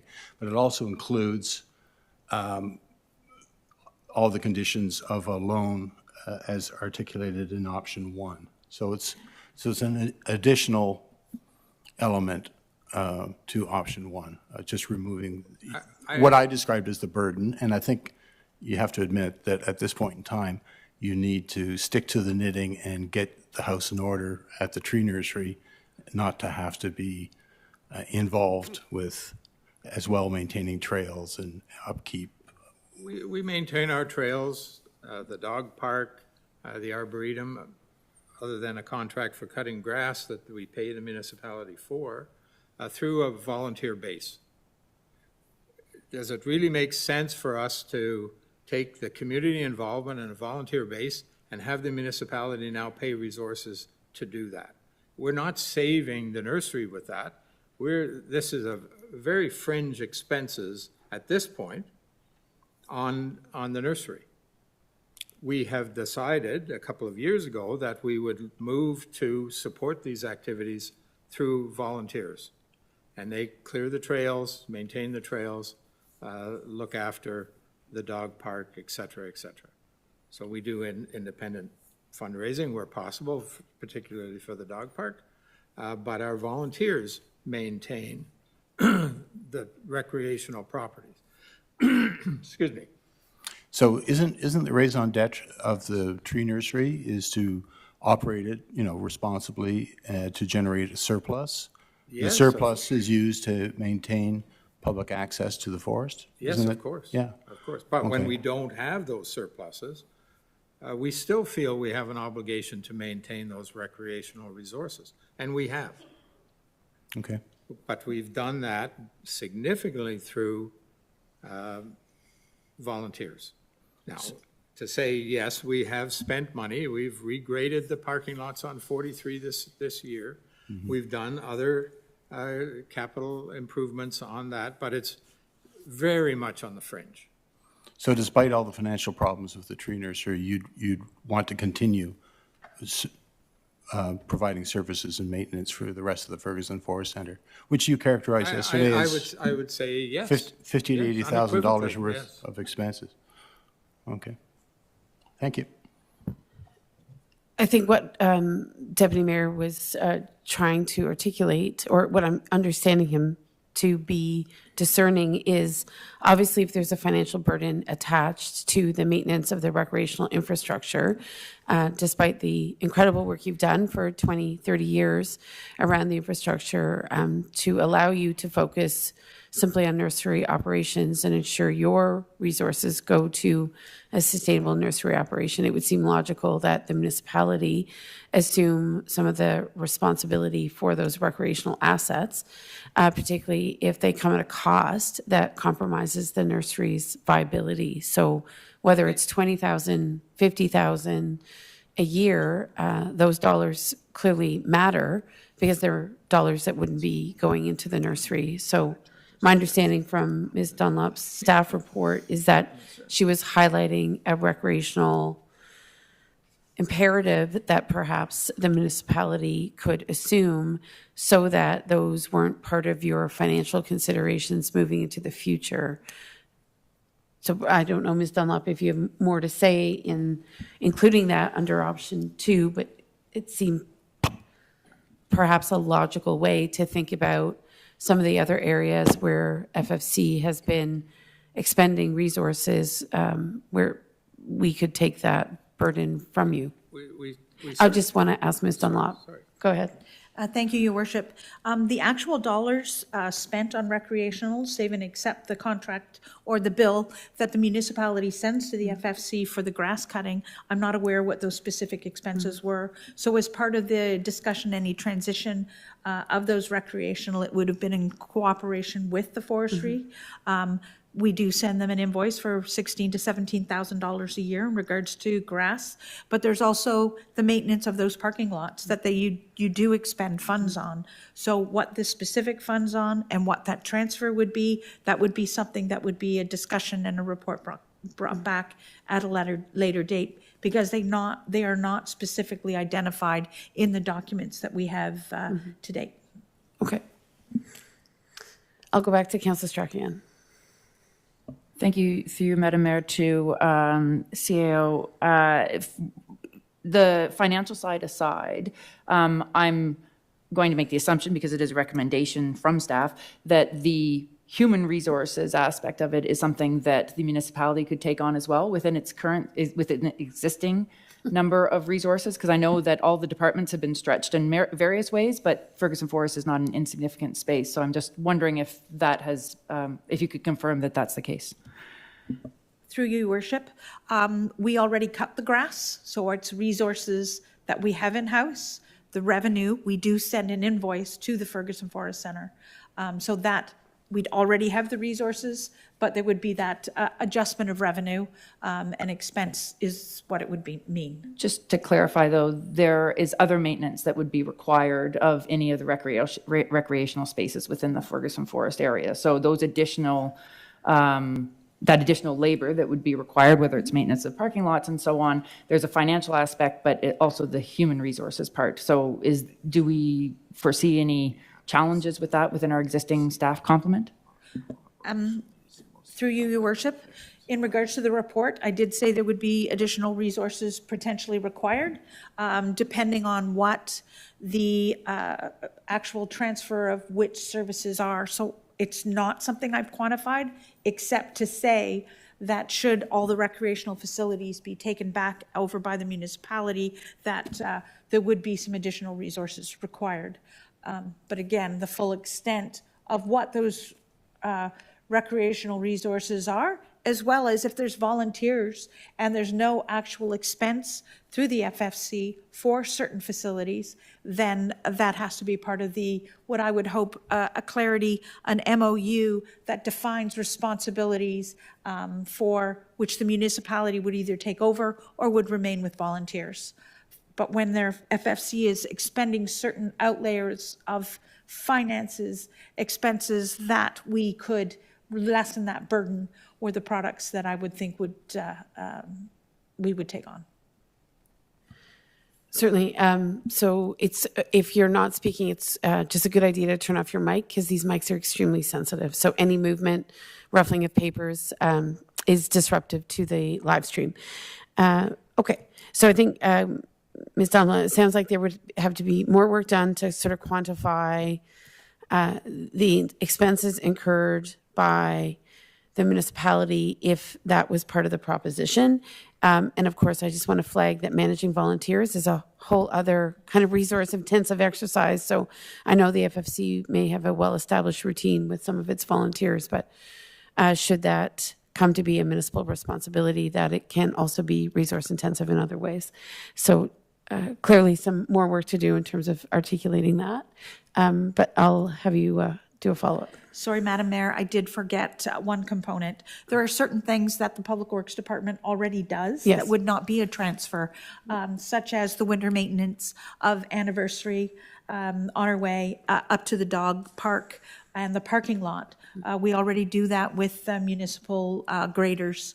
So it is not necessarily done to a Class 4 road. It is done for seasonal recreational frequency. Understood. Okay, great. So going back to FFC representatives, Mr. Cannon, go ahead. Thank you, Your Worship, Council. I think with respect to the second option, as the CAO has advised, there are certainly things that we would be open to discuss and to find the most effective and efficient way to address a number of matters. But the bottom line, expenditure-wise, is really the grass cutting and some parking lots. The grass cutting has evolved because we had the equipment, we had the staff, and we did the grass cutting. Our equipment then became antiquated, like a number of other pieces of equipment that we have, unfortunately. And then we entered into an agreement with the municipality for the municipality to do it and for us to pay the municipality for that. The parking lots, I think, is cleaning the parking lot at the dog park, I think, is plowing that. So it's not substantive in the context of the amount of work that would have to be done, and it wouldn't be any new additional work for the municipality. If the question is who pays for it, as I say, we're currently billed by the municipality for the grass cutting. If it's a simple discussion of providing the bridge financing and discussing who does what, is probably not problematic, I would say, Mr. Vice President, and whether there even needs to be a transition of any responsibility or role relevant to the actual activities. As I say, a number of them are dealt with by there's a committee that deals with the dog park, there's a committee that deals with the trails, and then we have volunteers who do all those things. What needs to transition with respect to that, I'm not really sure what would need to be done. I think the most obvious issues are the parking and the grass cutting. If there's a want to discuss how to address that, we're obviously very open to that, and anything else the municipality wants to touch upon. If that is option 2 and refined through some kind of agreement who does what, that's something we're certainly open to, and that can evolve through time. That doesn't have to be resolved tomorrow. That's because those things are done now, In essence, the grass is cut now and the parking lots are cleaned. So that's not an immediate issue, but I can understand it's one that maybe needs to be clarified through time. Obviously, in the case of the tree nursery, as the Vice President says, time is the essence, and the money for the bridging is what we need. And or conversely, we don't plant trees, we don't pull trees, we don't operate a tree nursery, basically. Thank you. Deputy Mayor, please. Thank you, Mr. Cannon. Yesterday, Mr. Herring presented at Community Economic Development Advisory Committee, and when asked about the expenses to maintain the recreational portion of the Ferguson Forest Centre, he ballparked it at $50,000 to $80,000. So obviously, not everything is handled by volunteers, and I'm thinking of trails. I know you have a trail committee and they can do certain things, but are there no third-party contractors maintaining your trails? No? Just to clarify, at the meeting yesterday, it has cost us on average $50,000 to $85,000 a year. It is currently not. I mean, our budget now, the biggest part of our budget right now is cost for the grass cutting. We did pay for this year some grading work on the parking lots on 43, but that's just about the extent of it for this year. So traditionally, we have spent a significant amount of funds in support of the recreational properties. But right now, we've been forced to carve that back significantly. So right at the moment, it's certainly not that high, John. I'm sorry if there was any misunderstanding from the meeting yesterday. Okay, other questions, colleagues? My question is with any bridge financing, and you're saying without a minimum $400,000 commitment, an offer from the municipality is moot. Did I hear you correctly?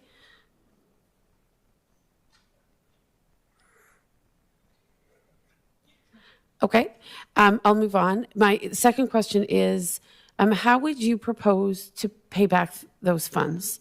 And I ask because we obviously, if we were to go down this road, and you're in a state of transition, what would be the proposed repayment terms? Of course, the municipality would have some significant influence when it comes to those proposed repayment terms, but given the perilous nature of where the nursery is at, I'm interested to know from your perspective of how long you think it would take the FFC to repay the municipality of North Grenville.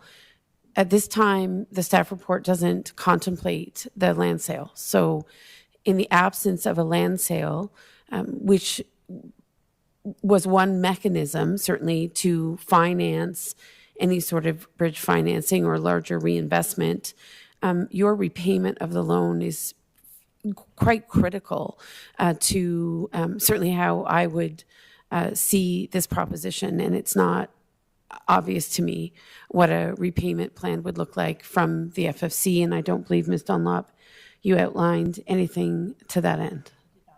Okay. We would like to see something structured around no principal repayment over the next 2 years. I mean, this amount we require to cover deficits and to be able to keep our doors open. So over the next 2 years, that's critical for us. We're making some changes, so we're looking for interest. I mean, this is up to council for deliberation, but we've just negotiated a potential loan with Community Futures Grenville with no principal repayment for 2 years and interest only. That's one option, or deferred for 2 years and then negotiated repayment strategy. And would that estimated repayment period be 5 years, 10 years? That's for negotiation. But given your current financial circumstances, could you just let me finish the question. Do you think you could reasonably project a repayment period? You know your financial circumstances the best, so I'm asking you, in your role as president, if you could project a reasonable time period to repay the loan. We're in a point of sort of crisis right now. Clearly, we've done a lot of work and looking at our business strategy around the nursery. We are looking that we would be in a positive position within 2 years and looking at a repayment strategy at that point. And I would think probably over the next 5 would probably not be unreasonable. Okay. Council colleagues, other questions at this stage? Yes, Councillor Strakian.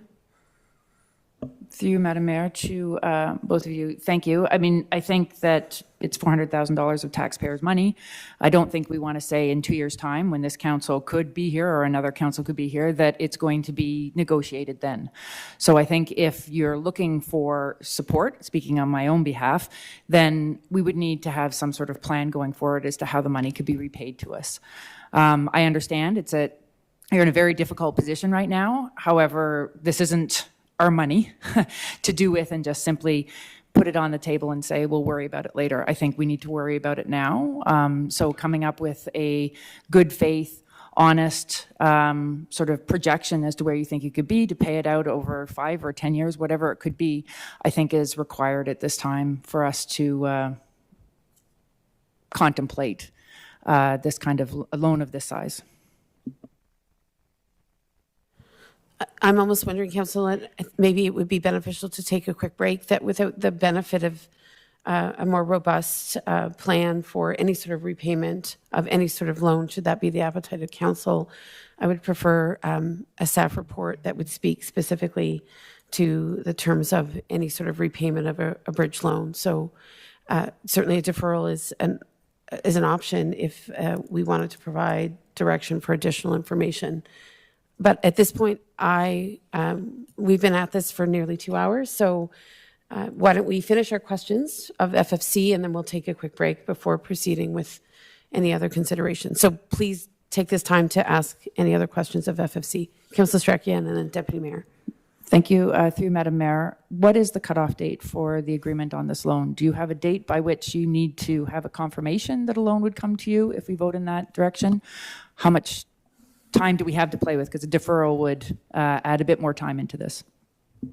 We were looking at the end of November as a timeline for a decision on this. If the agreement with Grenville Futures is approved in totality, that may buy us a little bit more time, but it's really quite a short time. Significantly, the Grenville Futures loan is to go to remediate the water issue, and that could take all of it. So it's still, we're looking for a decision for the end of November. Okay, Deputy Mayor. Yeah, thank you, Madam Mayor. I'm just dwelling or thinking of the original agreement with the council who approved the purchase of the land and the fact that the lease that we had with the Ferguson Forest Corporation was $50,000 a year, and certainly you paid back that $500,000, as you said yesterday, almost twice over. And I'm very proud of this council for eliminating that and putting that $50,000 into at the beginning of a reserve fund, and then eventually we eliminated that rental fee. So you've been enjoying a lease with $0. If we're looking at loaning $400,000, which is, very close to the original amount that was borrowed or paid for the land, we'd be looking for you to incorporate into your operating expenses maybe a similar $50,000 a year. So that might be a number you want to play with, given your current fiscal forecasting. That's what I would recommend, and have a term of 10 years. Yes, for sure. So Ms. President has reminded us there were two upcoming meetings, November 13th and November 19th. Perhaps, Council, we can take a quick break now. The dilemma I'm left with personally, just to share my perspective, is if there is no land sale and bridge financing of $400,000 is lent and not repaid because the nursery can't transition to sustainability, then that's $400,000 that has been invested certainly through the municipality and taxpayer dollars.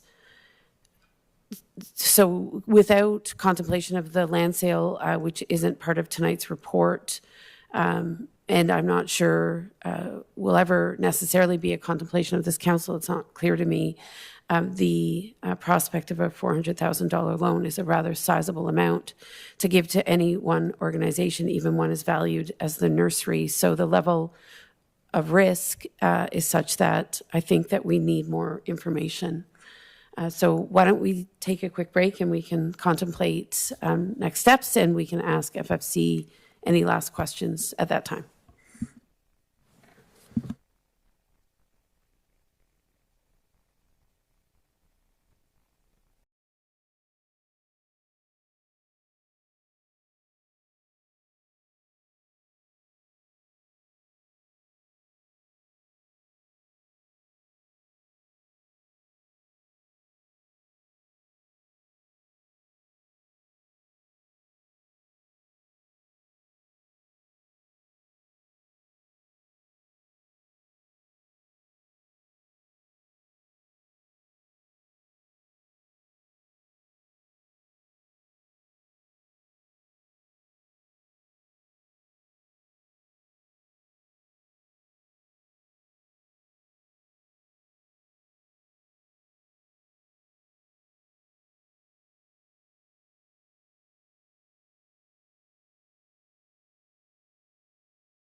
Okay, council colleagues, I think we're going to reconvene. Thank you. I think that was a much needed break.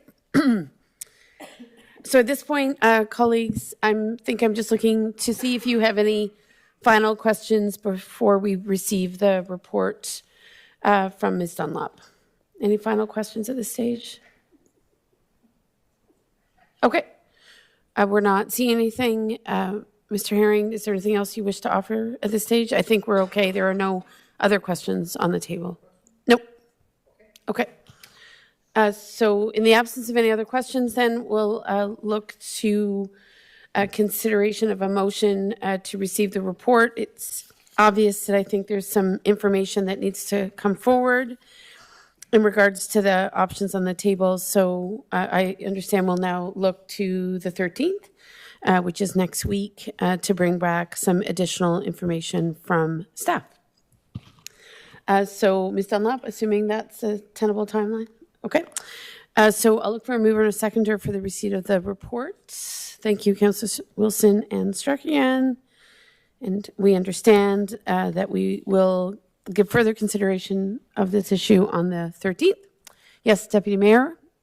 Thank you, Madam Mayor. I'm just wondering exactly what kind of information we're looking. Can we, it doesn't have to be included in the resolution, but I'm curious, what are we expecting staff to come back with? What detail on what? Discuss with Ms. Dunlop the terms of any potential loan, I think need to be better articulated. I certainly would still like to understand whether $400,000 is the only amount for consideration. I understand it's what's been requested. So I would myself like Ms. Dunlop to give us a more fulsome understanding of the FFC financial positions so that we are clear about what the $400,000 would actually achieve. So those are the, I think, two things that we've addressed this evening. But of course, at this stage, until we get that further information, all options are still on the table. Okay.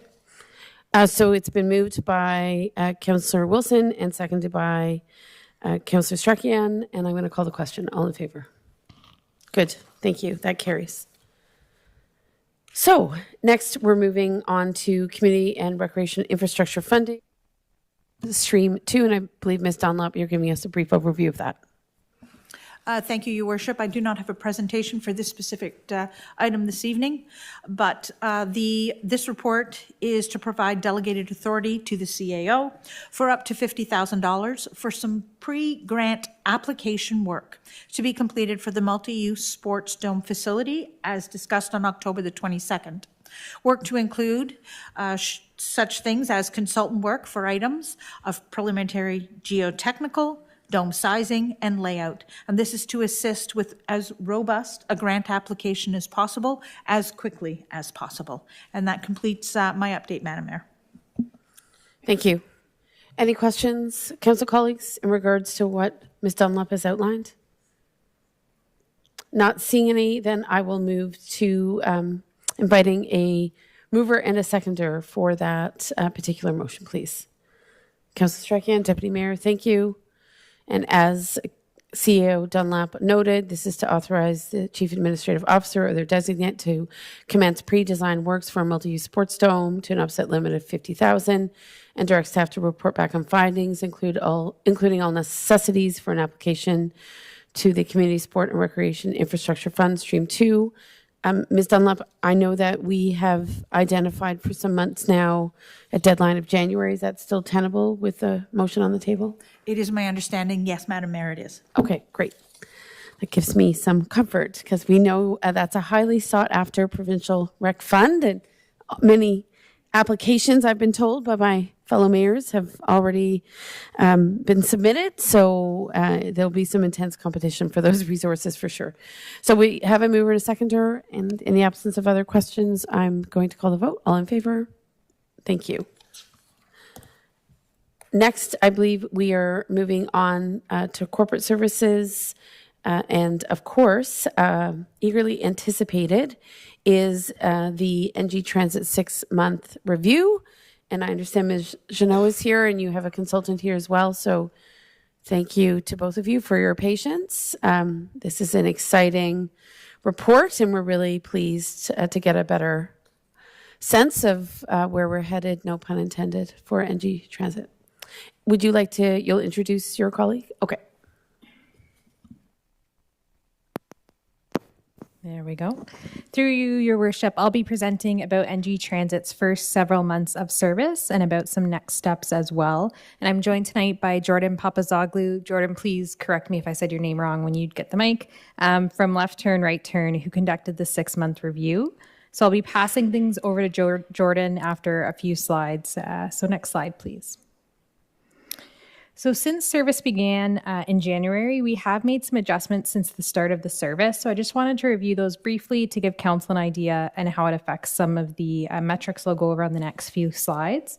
So one of the biggest adjustments we made were related to loading and disembarking times of passengers.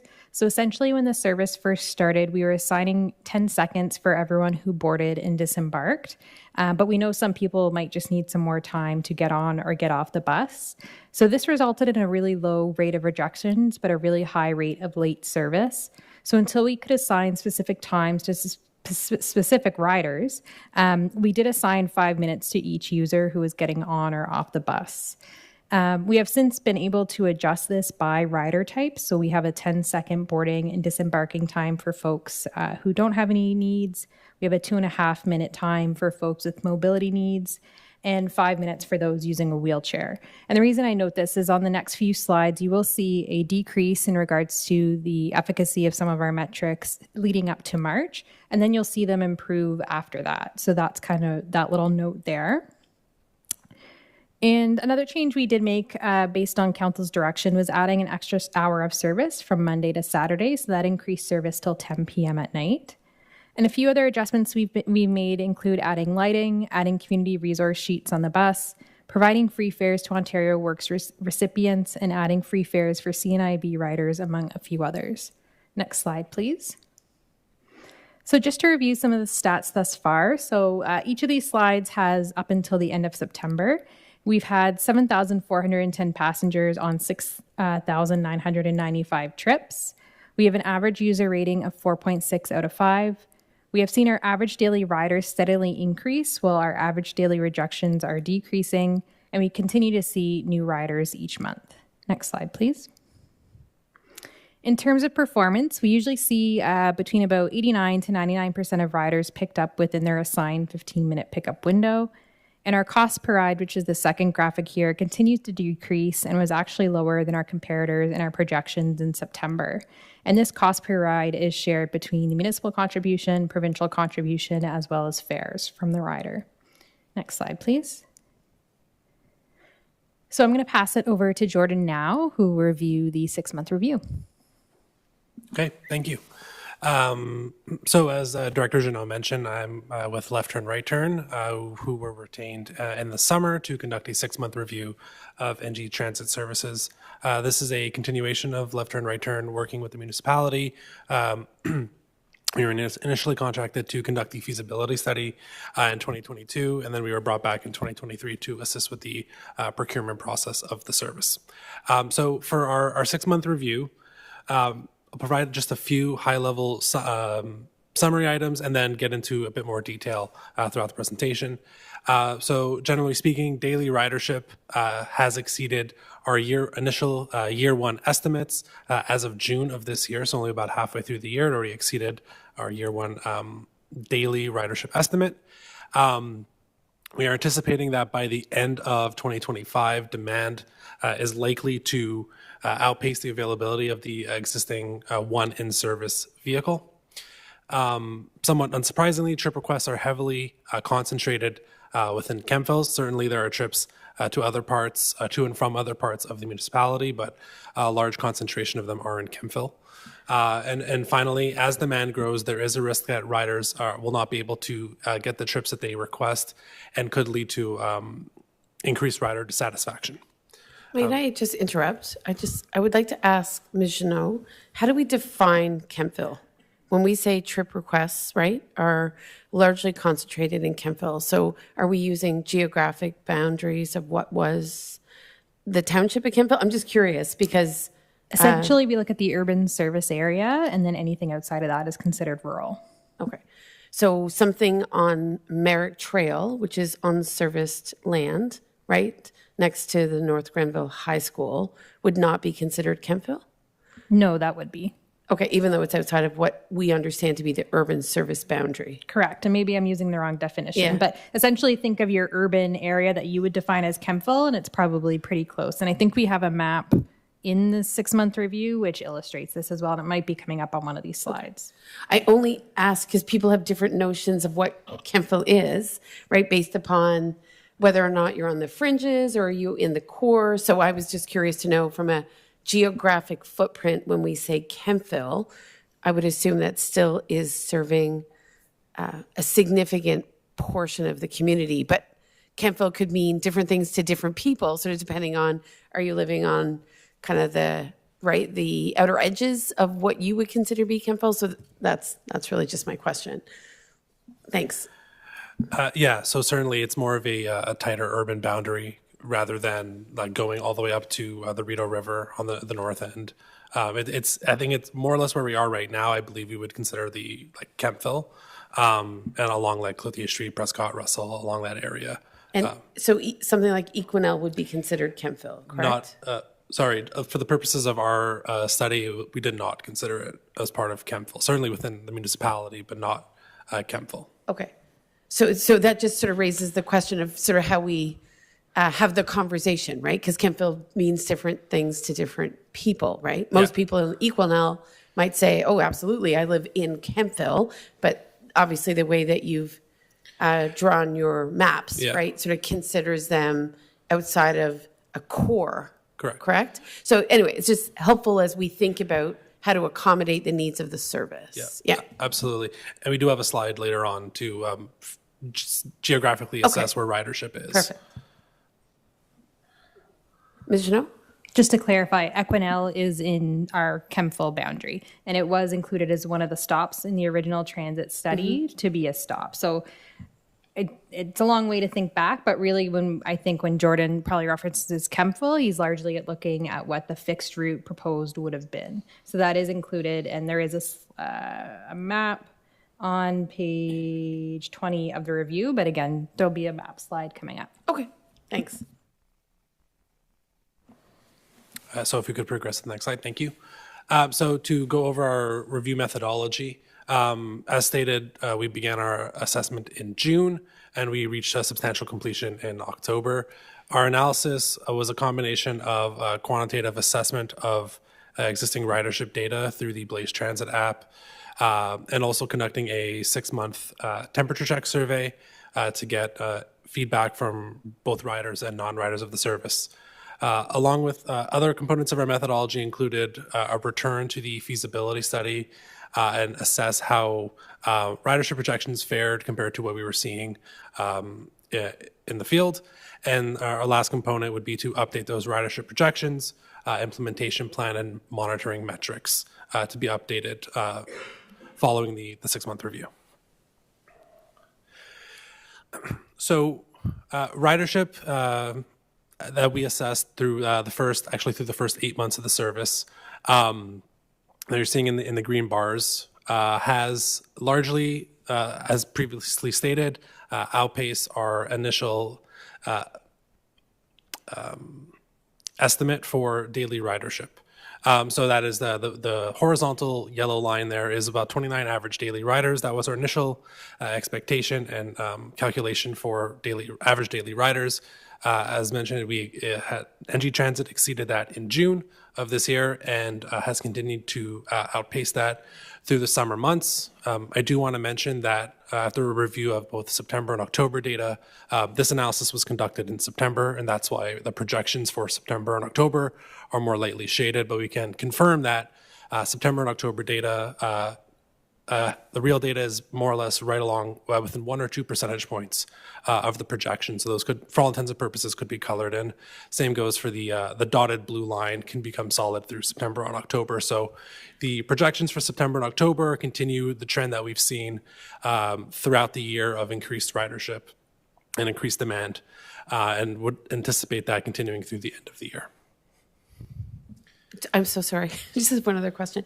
You're speaking of projections in September, October, but we would have those numbers now, correct? So we're left with 2 months of projections, or are you speaking to next year? What I just wanted to mention is this initial assessment was conducted in September. Gotcha. When September and October were projections, and I just wanted to confirm that it turns out the projections are right in line with what we actually ended up seeing in September and October. Understood. Now I understand. Thank you. Wonderful. Okay, so to dive in with a little bit more granularity and assess ridership through time of day, by weekday, by Saturday, and Sundays. And this is specifically looking at trip requests, so the demand, not necessarily the ridership, although it is quite similar at this point. And this is for projected ridership through the end of the year in December. So the additional fourth line we have included here is what we're calling our service quality threshold. And essentially, if ridership in a given hour surpasses this volume, which we have here is around 4.3 trip requests in an hour, there is an anticipation of there's a 25% chance that there will be a failed trip within that hour. So this threshold was determined based on trying to determine a point where the quality of the service may begin to diminish in the eyes of riders. So as you can see in this graph here, that ridership is just starting, will be projected by the end of December to just begin to reach that service quality threshold briefly on weekdays, and also again a little bit later in the afternoon on Saturdays. Next slide, please. And then projecting out one more year into December 2025, we're seeing now the ridership on weekdays to noticeably surpass that service quality threshold that I previously mentioned. Same goes for midday and early and mid-afternoon on Saturdays as well. So given the current demand of the service and projected demand of the service, we would expect a pretty significant increase in rejected trips into the end of next year. Next slide, please. So this was the graph I was referencing earlier.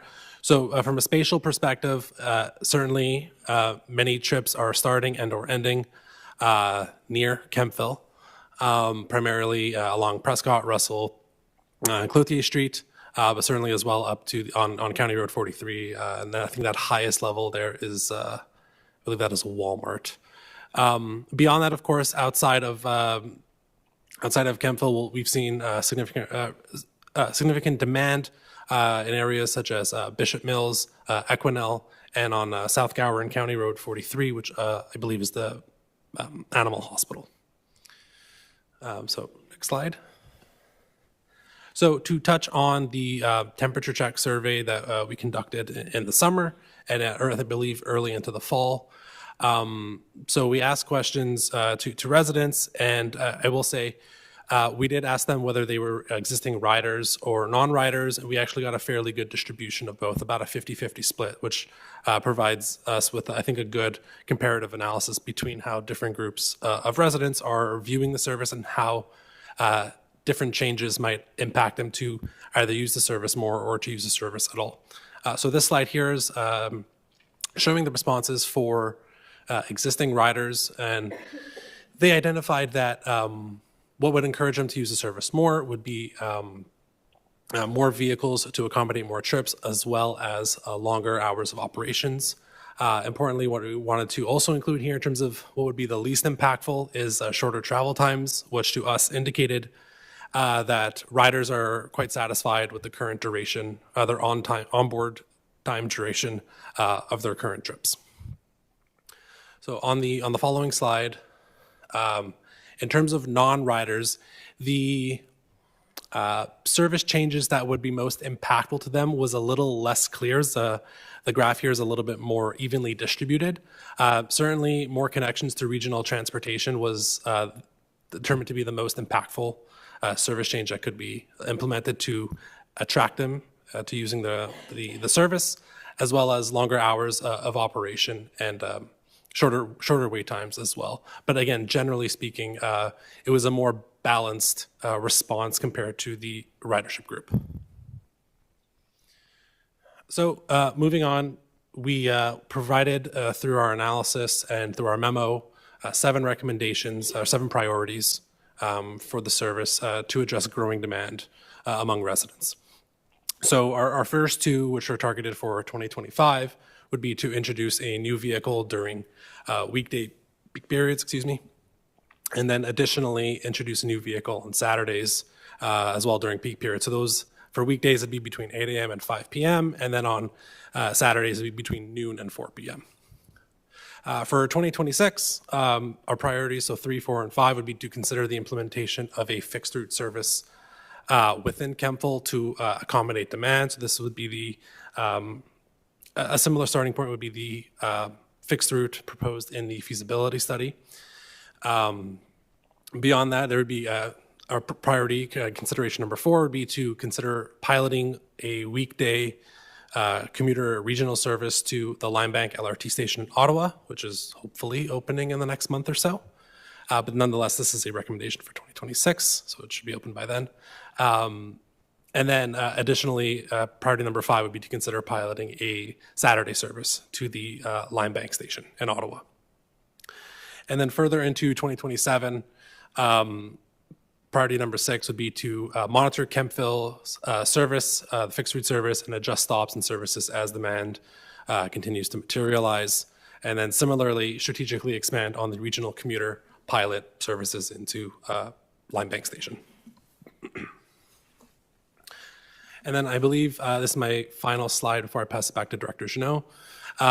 Just a final comparison of the ridership projections between the feasibility study that had been conducted and went through council at the end of 2022 compared to our revised memo through the 6-month review. So what we're seeing in the dotted line is the feasibility study, and then in solid below is our new anticipated ridership projections over the next 3 to 4 years. So I just wanted to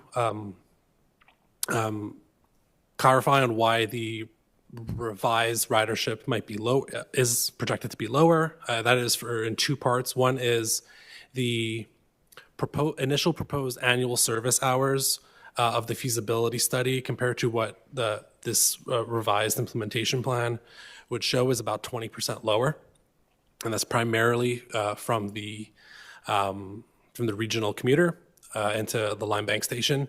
And secondly, the feasibility study initially proposed that all services be launched at the same time, whereas what has happened this year is just a more iterative approach of implementation of just implementing the on-demand system to start off, which therefore will cause the service, as the continued iterative implementation would continue, that ridership reaching a maturity level might take a few more years. We typically anticipate 3 to 5 years for a new route or a new service to reach maturity. So if we were to project this graph out to 2029 and to 2030, that gap between the feasibility study and our revised ridership will certainly diminish. But again, given the revised annual service hours being reduced by about 18 to 20%, it wouldn't totally make up that difference. And I think the next slide, yes, I will pass it back to Director Jeannot. Just before we go there, Ms. Jeannot, can we just see if council colleagues have any questions in regards to this piece of the report? Council colleagues, are you good? Okay. Can I ask about the fixed route proposal? Is that something that I can ask the consultant? Is that okay? Okay. So I've always struggled with the proposal for a fixed route because I don't quite understand how it would complement an existing on-demand service or it replaces on-demand, right, in, again, what one could consider a large part of Kemptville. So I know it was something that was flagged in your initial report to us, and we didn't move in that direction right away because obviously 2/3 of our residents are rural, and we felt that we needed to offer a service that allowed for that equality of access, if you will, understanding that for a variety of different reasons, there seems to be a concentration of users, right, in what we understand to be Kemptville, whatever that is. So can you, I'd like to better understand why you think the fixed route is perspective down the road would be helpful. So generally speaking, an on-demand system has a like trips per hour capacity in and around, rule of thumb is about 5 trips per hour. It can be higher, it could be 6, but more or less, especially for a community as rural as North Grenville, 5 is about the number we would anticipate being the absolute max. A fixed route system will certainly have a higher capacity. And given, I think, and this is part of the great part of having all this data now, rather than the feasibility study where it was estimates and projections, now that we have the data, or that the municipality has the data on where trips are starting and ending, there can be a direct line drawn to where would be the most effective place to draw a fixed route. And certainly within that, you'd be able to cover lots of ground in and around the Kemptville area. And also there'd be, you'd provide with the same number of buses, increased capacity of the system. So you'd be able to grow the system from a ridership perspective at a much faster rate. And that's because you're consolidating riders effectively, or you're just establishing a route where, I mean, I say you're consolidating riders, so if you established one of your fixed route pickups was Equinel, right? You're basically running your route in and around a very large subdivision and picking people up along the way, right? At various points, and then you're coming into town and you're doing something, or coming closer to the urban core and doing something similar, correct? So it requires there's different infrastructure required with a fixed route, is there not, in terms of like gathering places for, right, for people to wait for a fixed route? Yeah, certainly. I mean, I think there's a significant amount of infrastructure already just in terms of sidewalks on the main street that is pretty helpful. What is also great right now with this service is that all the stops are virtual. There is no actual infrastructure. You don't have any posts up that indicate where stops are. So keeping a virtual stop system is actually rather beneficial to the municipality because it provides you quite a lot of flexibility with where you would want to put stops in the future. Right. You're saying our stops are virtual now, but in the future, we would implement hard physical stops? Or not necessarily? It would depend on the actual implementation, but it was certainly along the main street that could be a consideration, so that it would make the system more efficient along either Prescott or Coetzee or Russell or wherever. Implementing actual infrastructure like posts to indicate where stops are could be helpful there, but not, would not necessarily have to commit to any type of infrastructure. Okay. Excellent. Thank you. I'm so glad council colleagues have questions. And maybe what I can say before passing it on is I'm particularly preoccupied with how it would work as a fixed route, but I understand that's down the road. So I appreciate tonight is less about a fixed route. I'm just sort of fascinated by how you would operationalize that and still be able to serve people well. So I'm willing to park the rest of my questions, recognizing that there's some other short-term pieces here that I think are very valuable for us to consider, but Deputy Mayor and Councillor Strachan have also their hands up. Thank you, Madam Mayor, and I'll eventually get to a question for our consultant or Director Jeannot, but I'm a fan of a fixed route, and I think it would actually provide more resources for, if it was a second vehicle and a fixed route, it would free up that second bus for the rural pickup and drop-offs. But my question is, do we have data about trips that originate and end in Kemptville to support a fixed route? The heat maps show rides that originate or deliver into Kemptville. But do we have any data that keeps track of rides that originate and terminate in Kemptville? So that is not something we looked at specifically. What I can tell you from our analysis is about 3/4 trip beginnings and trip endings are in the, I'm stressing now and using the actual term chemfill. Yeah. In the chemfill area, thank you.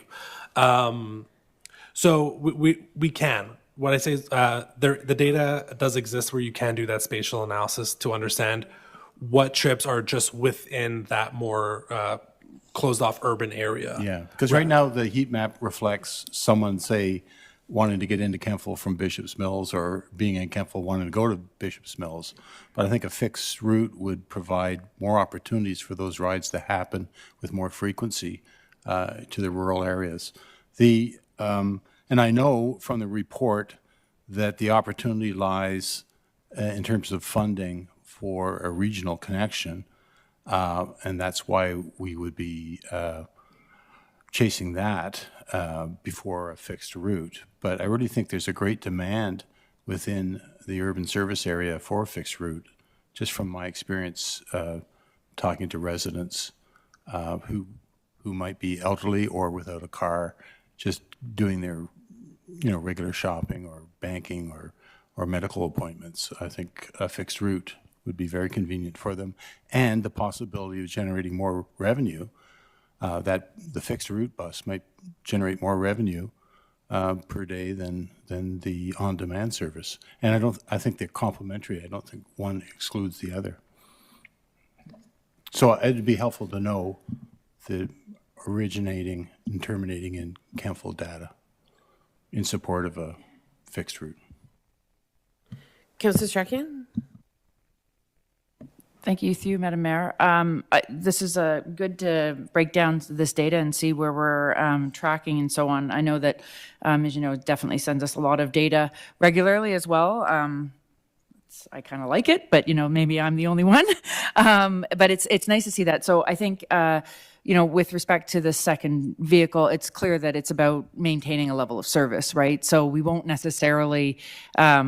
You get more riders, but it's because the riders are already there, and we want to make sure that there's a place for them to spill over into, right? Ultimately, my question about the other question I had was about a fixed route, because it's not clear to me either how many are contained within the Kemptville urban area, because I would think there'd probably be a large number of people who are the rural pieces that are looking to get from rural in, and then from inside Kemptville back to their rural homes and so on. So I'm not quite sure if a fixed route is only within Kemptville, then it's, understanding what those numbers look like would be helpful as well to get the full picture. Thank you. Sorry, I was going to say, sorry, sure, I apologize. Yeah, go. I was going to say one more thing. So I'm a public servant in my daytime clothes. I'm a public servant, and I think that our previous bus service was well used. It was used to the point where the previous provider had another vehicle to catch the extra folks. So I think it will be well used, with a lot of public servants having to go back into the Greater Ottawa area really for work. And so seeing that regional service connections coming to fruition will be great. And I guess the LRT is going to be so close. So it'll be great to see that connection. I think it'll be well used. It'll take time to spin that back up again, but the timing is right to be able to establish something like this, because the getting back into the office and what people are doing to commute and carpool and all that kind of stuff is still relatively new. And it'll be a good opportunity for people to consider what other options they have. Thank you. Okay. I'll defer my comments. It's Jordan, correct? Thank you. So sorry. So Jordan, is there more you'd like to say before passing it back to Ms. Jeannot? Well, I think on Council's comments there, and it's a good transition back to Director Jeannot, is the opportunity for funding for the regional connector presented itself within the last month or so. So I think I'll probably stop there and give it back to Hillary. Okay, thank you. So, as was alluded to, although this service review does recommend adding a second bus mainly for service within our municipal boundaries, both during the weekday and then the next step after that would be on Saturdays as well. In terms of next steps tonight, we are recommending considering some recent news that provincial government has provided new funding for transit. So the Ontario Transit Investment Fund, or OTIF, is accepting applications for transit investments.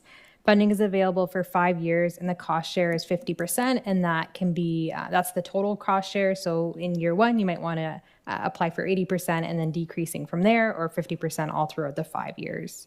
And funding can be used to cover operating and capital costs, which is pretty rare for some of these funds. So we are excited to see that. So next slide, please. So in terms of next step for us, after reviewing the guidelines and talking with the funder, we feel the most likely successful application would be to apply to purchase a vehicle. So the municipality purchase a vehicle that could be used to operate a commuter route to Limebank LRT station in the morning and evening, and then use this vehicle as a second on-demand bus in between. We have contacted Ottawa to see if they would be willing to support an application. Recognizing that if they are submitting their own application, the funder did indicate applications with different leads is acceptable. So next slide, please. So in the report, my council report, there is a chart which shows the cost of implementing the various priorities identified in the review, and we got these estimates from our current contracted provider, Mobility Transportation Services. But on this slide, I wanted to illustrate the options for addressing the first two priorities. Included are the cost share of the various options. So you can see the municipal contribution, the provincial contribution, and then what we expect to receive from fare recovery. And then the last slide there also indicates what we estimate the impact on gas tax would be in 2026. And as another source of revenue, staff are also looking to include transit as an acceptable expense in the new development charges bylaw. So should we be unsuccessful in an OTIF or any other funding opportunities, we are going to look for other ways to fund this. So next slide, please. So that concludes this part of the presentation. As I mentioned, the recommendation for council tonight is to pursue adding a vehicle for commuter and on-demand service contingent on receiving funding. But in addition, we are looking for approval to add 10 ticket bundles to the fare structure. That's not something I went into great detail during this presentation, but there is further detail in my report. I'm happy to take any questions, and I will note, Chloe, that we do have some other slides after this which go over some of the priorities in more detail should council want to see those visually. Okay, good. Other questions for Hillary at the present time? So I have a question just back for the consultant, Jordan. Thank you. I mean, obviously, you're likely aware that this community has no taxi and no rideshare services. So this service, right, is filling many needs. And I don't know if you've looked at a community similar in size or growth that has zero other options, right, from the sort of private market, if you will. However, that expresses itself through ride shares or paid taxi services.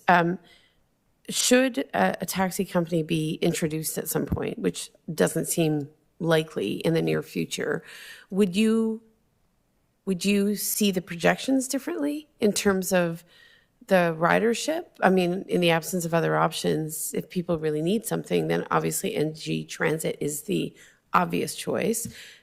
And I say this not because I don't support the recommendations. I personally wholeheartedly support growing our service. We're a growing community. I think this fills a need, and a lot of vulnerable residents are using it, and some non-vulnerable residents who see it as practical and a safe way to go. But what's your sense of the community, right, and the projections you're offering, given that there's nothing else available right now? So if an alternative service was provided, it would not affect our projections because we would view it as not necessarily overlapping services, but a complementary service, right? A taxi, in terms of, if we're going to use that as an example, or a ride share or whatever.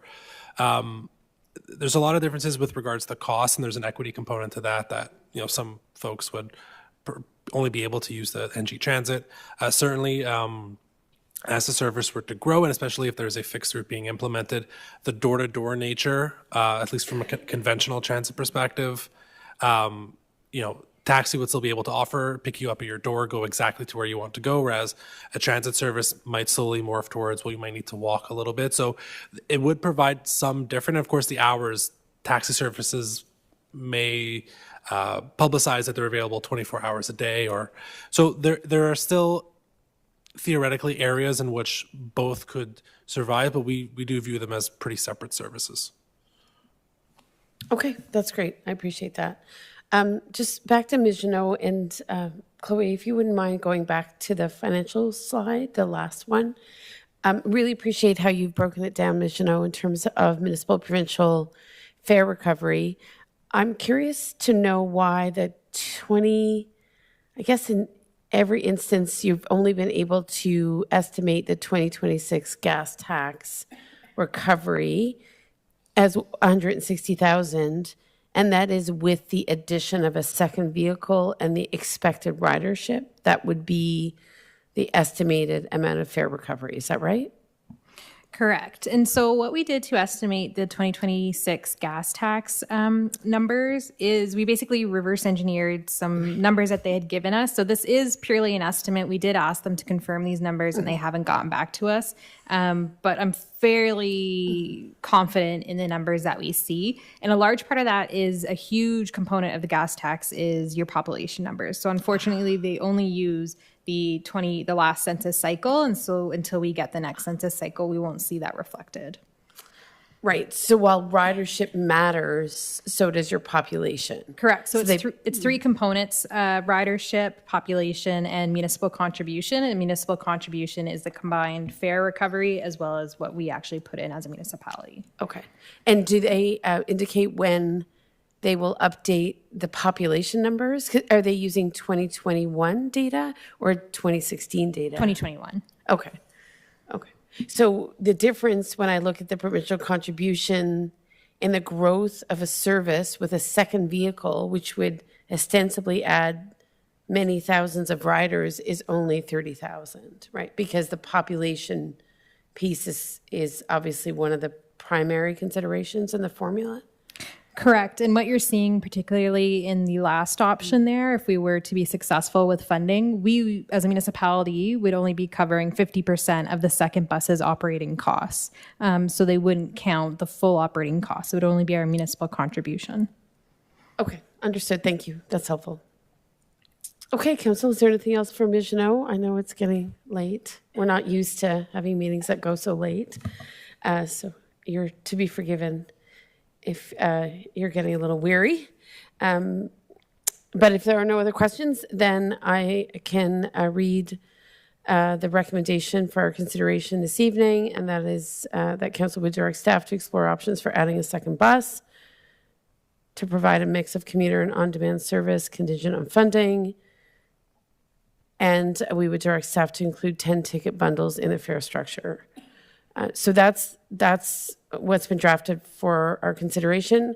I personally need to better understand the on-demand service. I of course understand what Deputy Mayor is saying. I'm not personally comfortable transitioning to an on-demand service without far more information. So the reference to on-demand service here is not relevant to 2025, Ms. Janot?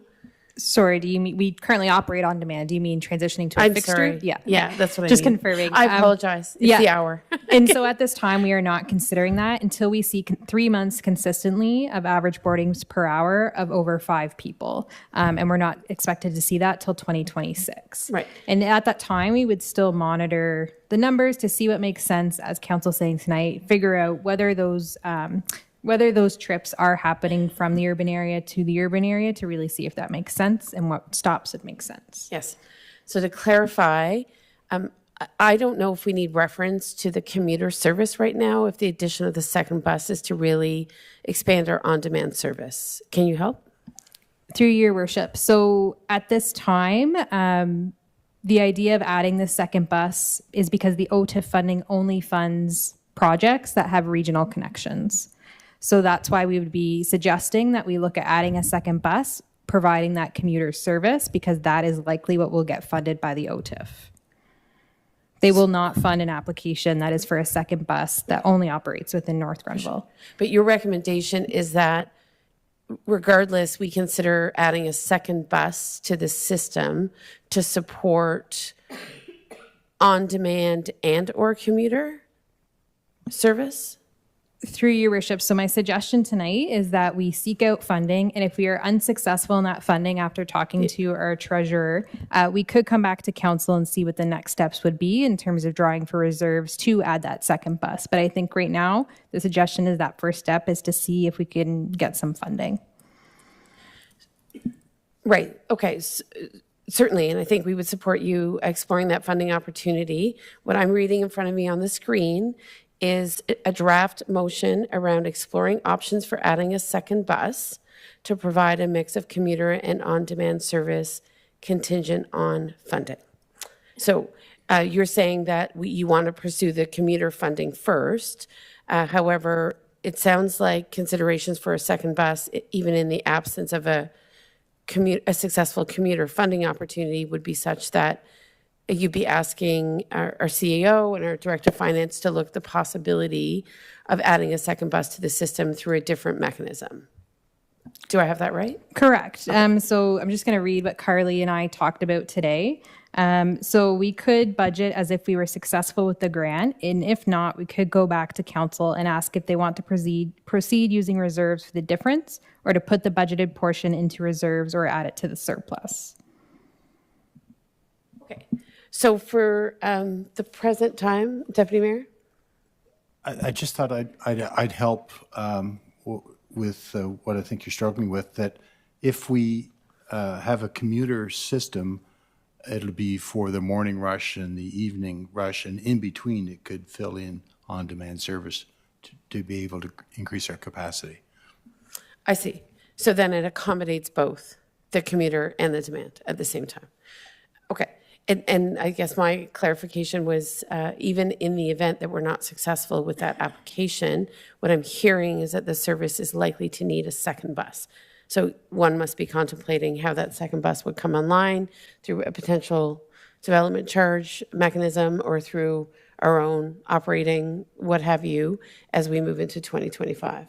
So I guess looking to you, CEO Dunlop, if the funding opportunity was not successful, I'm presuming that the municipality would be looking at how to finance a second bus as part of the 2025 budget deliberations? Thank you, Your Worship. Yes, and also within Ms. Jeannot's report, it's also the intent could be to extend the contract versus own a bus. The idea is if we can go out and get the additional funding to purchase a vehicle for that commuter connection, which gives us the brownie points to actually get or hopefully realize that additional funding. Then we can, if we're not successful, we can come back and look at options of extending contracts, of purchasing it with alternative municipal financing. Okay. Oh, now I understand. Thank you. Okay. Is there anyone else? Councillor Strachan? Through you, Madam Mayor, just to clarify, Ms. Jeannot, the OTI fund application is underway or will begin shortly? Is there a time, what is the time frame for that? Sorry. Through your worship, it's an open call for applications. They had their first webinar last week where they kind of had all the municipalities on board who were looking to apply. So we will be seeking, if approved tonight, to apply as soon as we can, because the sooner we get it in, the more likely we would be successful. We asked kind of what the turnaround is on hearing back on the successfulness of your application, and they didn't have a timeline because it's a new fund. But they do seem pretty quick to be getting back to our questions, so that's hopeful. Okay, great. Okay. I think, and I apologize, I did conflate commuter and fixed route in my initial question. So that was my mistake. It's just the hour. So forgive me. But thank you for your understanding. I think I'm certainly clear and appreciate your enthusiasm to try to acquire that funding, because that would be very exciting. So I'll look for a mover and a seconder for the motion as read. Deputy Mayor, Councillor Strachan, thank you very much. Any last questions on this one? I'm not seeing any. I'm going to call the vote. All in favor? Thank you. Okay, so I see nothing under Emergency and Protective Services. I did pull under Finance the Municipal Fee Review RFP Award, so I'm looking for some clarity on the award, if that's something CEO Dunlop or, yes. Ms. Wheeler, you can provide. Okay. Through you, Madam Mayor. This reports to request approval for rewarding the municipal fee review. Finance received 2 submissions. Blackline Consulting in the amount of $65,660 and Watson and Associate in the amount of $89,410. The finance and planning staff are recommending Watson and Associates due to their subject matter experts and specialists that would serve the municipality's best interests within the scope of work.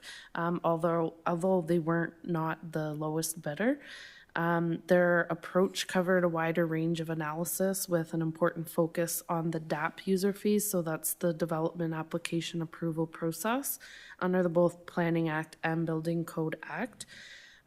For financing this municipal fee review, it will be using the federal funding under the HAF monies, the Housing Accelerator Fund, that was received from CMHC. So again, the recommendation is to award the RFP to Watson Associates. And if council has any questions, then I can take them.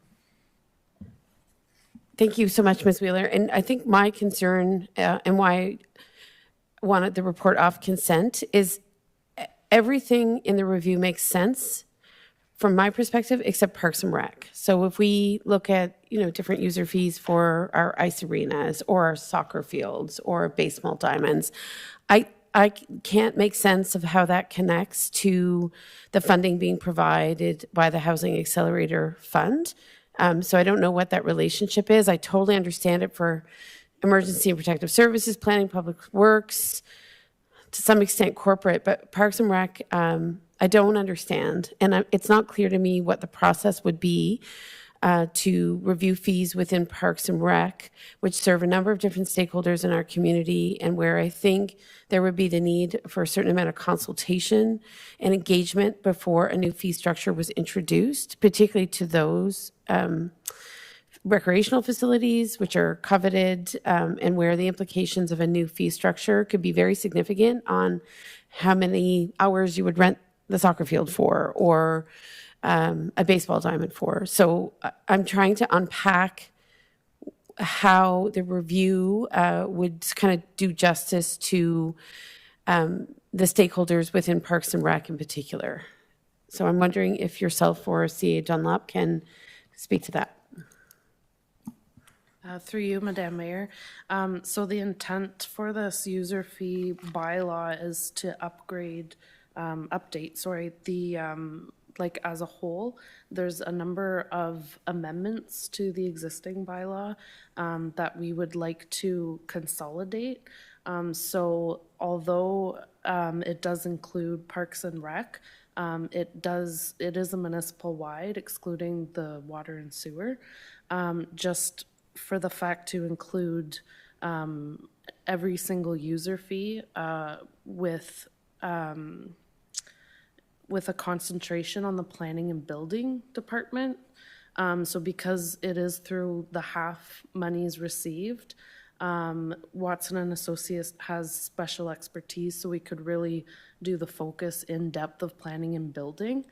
Whereas the other submission we received from Blackline, they do more, their experience is more of like their recent experience, and they were strong candidates for community services and parks and recs and recreation culture. And their user fees alone. So our recommendation with Watson and Associate is just to consolidate that bylaw and appeal all of the amendments to have one complete bylaw. And then the main focus would be the planning and building departments. And just thank you so much for that. I appreciate it. But so does the review mean that we're reviewing the fee structure for Parks and Rec facilities? So that's where I'm feeling confused. I totally understand that Watson is equipped to do a more comprehensive review. But again, my concern is rolling in the Parks and Rec facilities into this overall review feels a bit, I'll say, it feels a bit, I'm having a hard time making sense of it because our Parks and Rec programs seem very separate from the building of housing in our community, other than, of course, Parks and Rec facilities have to grow as we grow as a community. So I'm just curious, and maybe CEO Dunlop, you can speak to how would this fee review process properly consult the myriad of stakeholders that use our various parks, in indoor recreational facilities, outdoor recreational facilities. I understand the exercise of doing a review, but what is the engagement with the community, particularly when it comes to Parks and Rec, given how heavily relied upon they are in the community? Because I can understand an economic exercise, even if it doesn't directly relate to housing, but I'm more concerned about the engagement piece. Do we expect an engagement from the firm when it comes to our stakeholders? Are they equipped? Do they have the background in Parks and Rec community services to actually do justice to the exercise? Your Worship, I will try to answer the question. So the intent is to look at all the municipal fees that were charged, both from a development and a user fee style perspective with engagement, water and sewer separate and aside because of the regulatory requirement. So it is the intent to look at everything as a whole. I cannot speak specifically to the engagement program that was submitted with the RFP, but engagement would be required on any process. I believe, if I can, is that the concern is because of the type of recreational services, the number of users as well as the groups, not just the individual, but the groups, are they going to be adequately provided the opportunity to have input? And I think that's something we can address with with CN Watson. But the other consideration is that if this report comes back to council and council does not accept the recommendations of a component of it that can always be removed from the bylaw. But as we go through the process, it would be important to make sure, if we need to engage or bump up engagement, that we incorporate that as well. So I don't think it's directly answered your question, but hopefully maybe Director Wheeler can provide some additional clarity. Is the exercise being led by the finance department? Will there be any collaboration with the director of Parks and Rec when it comes to the Parks and Rec element? Yes, Your Worship, it is being led by the finance department. They are the project managers for the RFP, but absolutely every single department will be collaboratively involved. One of the things that we considered as we're going through this process is there's a lot of development fees and a lot of fees that Public Works just don't charge for. We have not kept up from a growing municipality, and there's many things that we need to update from a development perspective. So there's a myriad of other opportunities out there, not just for development, for building, for Parks and Rec, for fire department, for all of the different departments. So it will be a collaborative approach. Yes, thank you. So I'll recognize the deputy mayor, and I also saw Councillor Strachian. No, okay, go ahead. Yeah, thank you, Madam Mayor. I'd just like to suggest that this review might be a starting point, and that any kind of consultation with users of Parks Rec facilities could happen once the review is delivered, and council could ask at that point to take the review out to the general public for feedback, rather than having it concurrent. Yes, and I think that's where I'm a little bit concerned that we use the word complete the municipal fee review.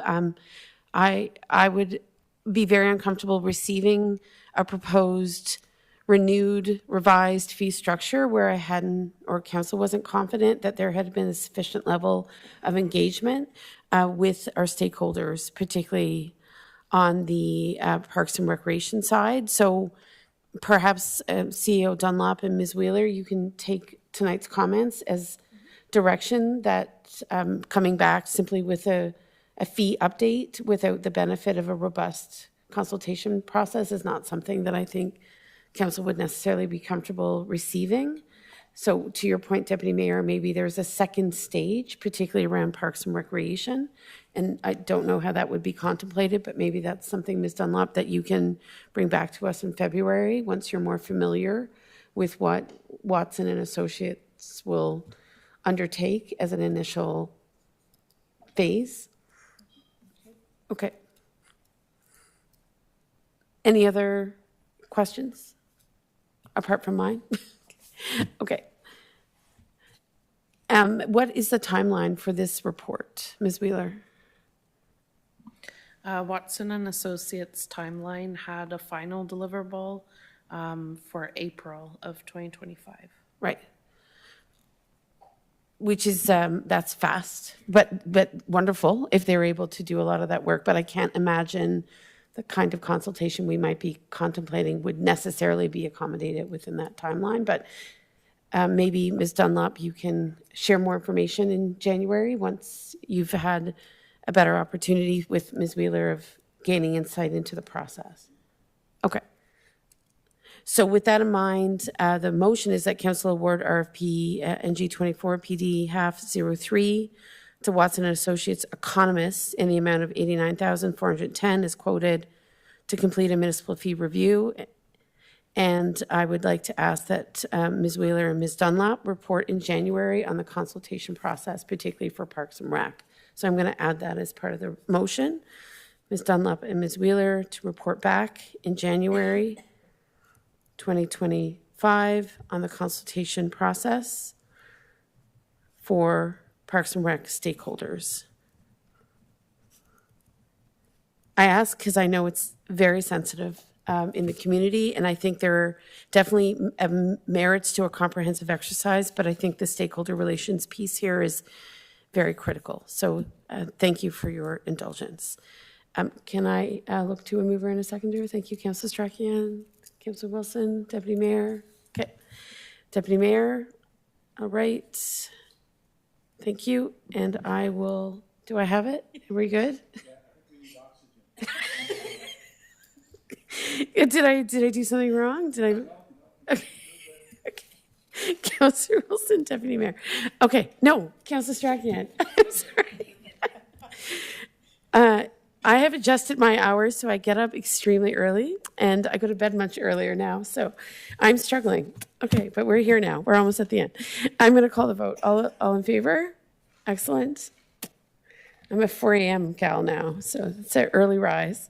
Okay, I think our last piece is correspondence, and Councillor Wilson had asked to pull the Arts, Culture, and Heritage Advisory Committee minutes. So over to you, Councillor Wilson. Through you, Madam Mayor, thank you.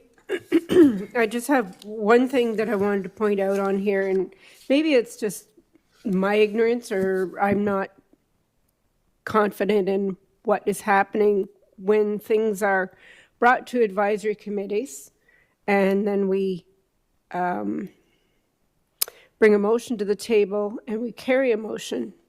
And when we carry that motion, where does it show up to be done? We're approving these minutes tonight.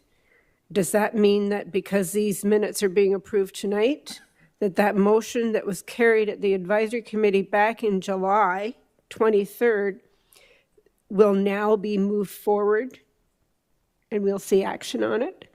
So I'm talking about that the Arts and Culture and Heritage Advisory Committee further recommends that the council direct staff to provide the necessary support to implement the recommendations of the motion. Ms. Dunlop, are you able to respond to that? Yeah, it's okay. It's minutes July 23rd, 2024, the Arts, Culture, and Heritage Advisory Committee. It's item number H3. All right, and it looks like Ms. Preston may have a quick answer for us. Absolutely. Through you, Madam Mayor, to Councillor Wilson. I know that there has been some delays with regards to these two reports rising to council. I can say that both reports are rising in the month of November. There is one rising November 13th with regards to the plaque allocation for funding. And then the Arts Council report, which ensued a lot more research than staff originally anticipated, is rising on November so it 19th. has been done? Absolutely. Okay. So as part of the committee handbook that council adopted, there is a process in place with regards to significant resolutions. I'm happy to circulate that handbook to council should that be the desire of this evening. But it does speak to when a resolution is risen at an advisory committee with regards to policy, that it go to staff in order to provide a fulsome report to council on the implications. As we know, we rely heavily on our advisory committees to advise us on matters, bring things forward, and make great recommendations. And staff are tasked with ensuring that council knows all the background information that may be relevant in determining the final decision on these matters. So we do have two staff reports rising with regards to the funding allocation as well as the establishment of an arts council. I will say that staff work very diligently to support the advisory committees. We do have very robust work plans, and so we work as hard as we can to return them as quickly as possible to council, but some of them involve more research than others to ensure that we're providing the most fulsome information to council when when you all deliberate on these matters. And I think that that's prudent in order to make good decisions. So I think that it's hopefully something that we can work towards doing more quickly, but that we have been actioning those items. Okay, thank you. I wasn't disputing the fact that it took time. I just wondered if it had been done. That's all. Simple. Thank you. Okay, wonderful. So more clarity, Deputy Mayor, go ahead.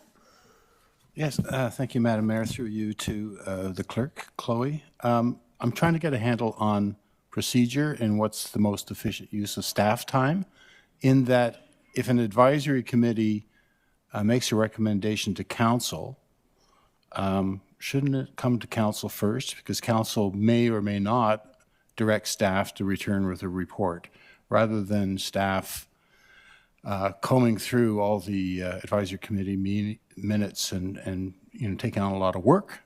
I think it's much more effective if the advisory committee makes a recommendation to council, that it comes to council first.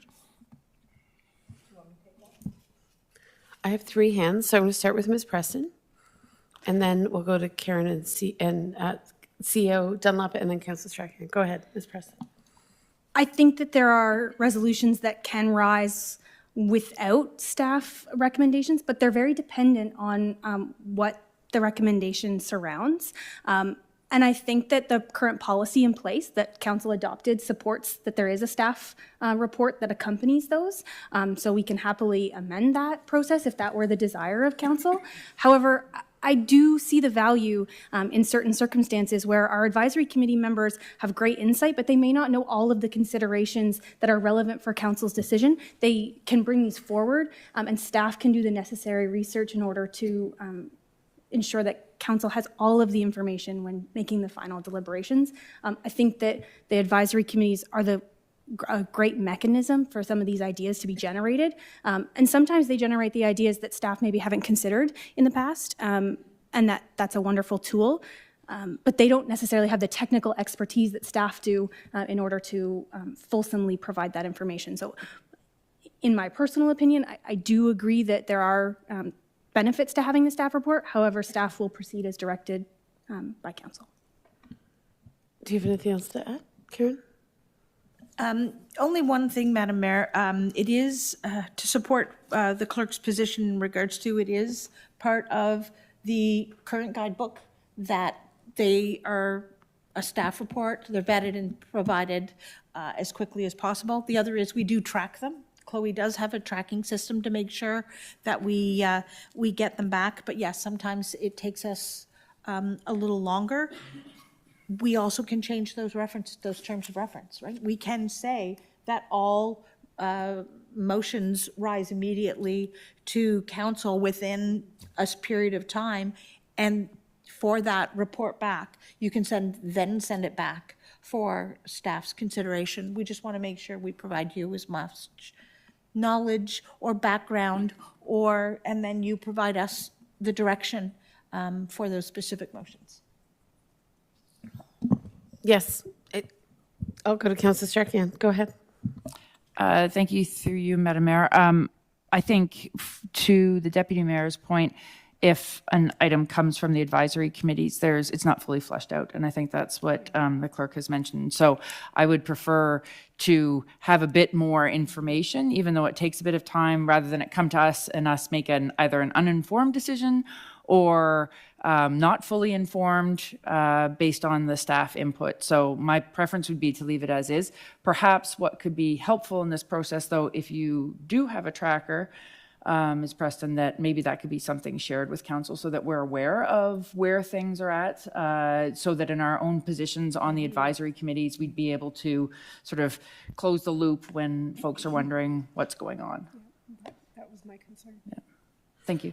I would also add, when we have competing priorities within a department, sometimes the sense of urgency that might be brought forward with a particular recommendation has an expectation that it'll be dealt with quickly. That may be reasonable based upon how the committee understands it. And if it's beneficial for staff to have direction on the time sensitivity of a particular recommendation, we could provide that input if it's a recommendation of some significance, right? Where we know that there are competing priorities and a need to triage. So I would say that I think that sharing of the list would at least give us as a council an opportunity to think about whether or not we have to bring it to council prior to that staff report coming back if we felt that it was particularly time sensitive. But the tracking tool, if shared, would allow us to better understand those timelines. Go ahead, Ms. Preston.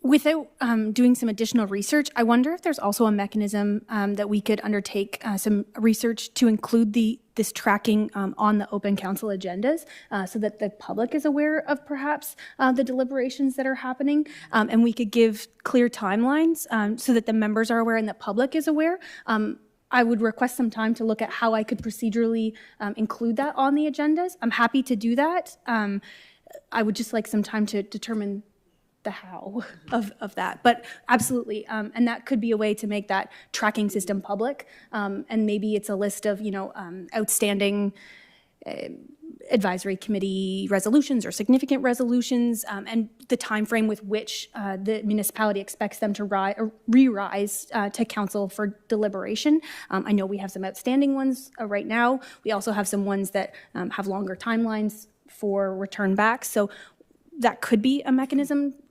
Again, I just ask for some time to consider how to feasibly do that procedurally. For sure. Sounds good. Okay. Thank you. Councillor Wilson, go ahead. Just quickly through you, Mayor Peckford. The reason that this came to my attention is we're deliberating and starting to form a public art policy. And so we were sitting at the table today and we're talking about our arts and culture committee, and we would like to have that sort of a arts council in North Grenville. So that's where that's coming from, is that we're starting to implement those sort of things, and I just wanted to know timelines. So thank you. Great, thank you for bringing it forward. So I think, Councillor, you're satisfied with the discussion then, in terms of a way forward. Ms. Preston will bring something back. Okay, great.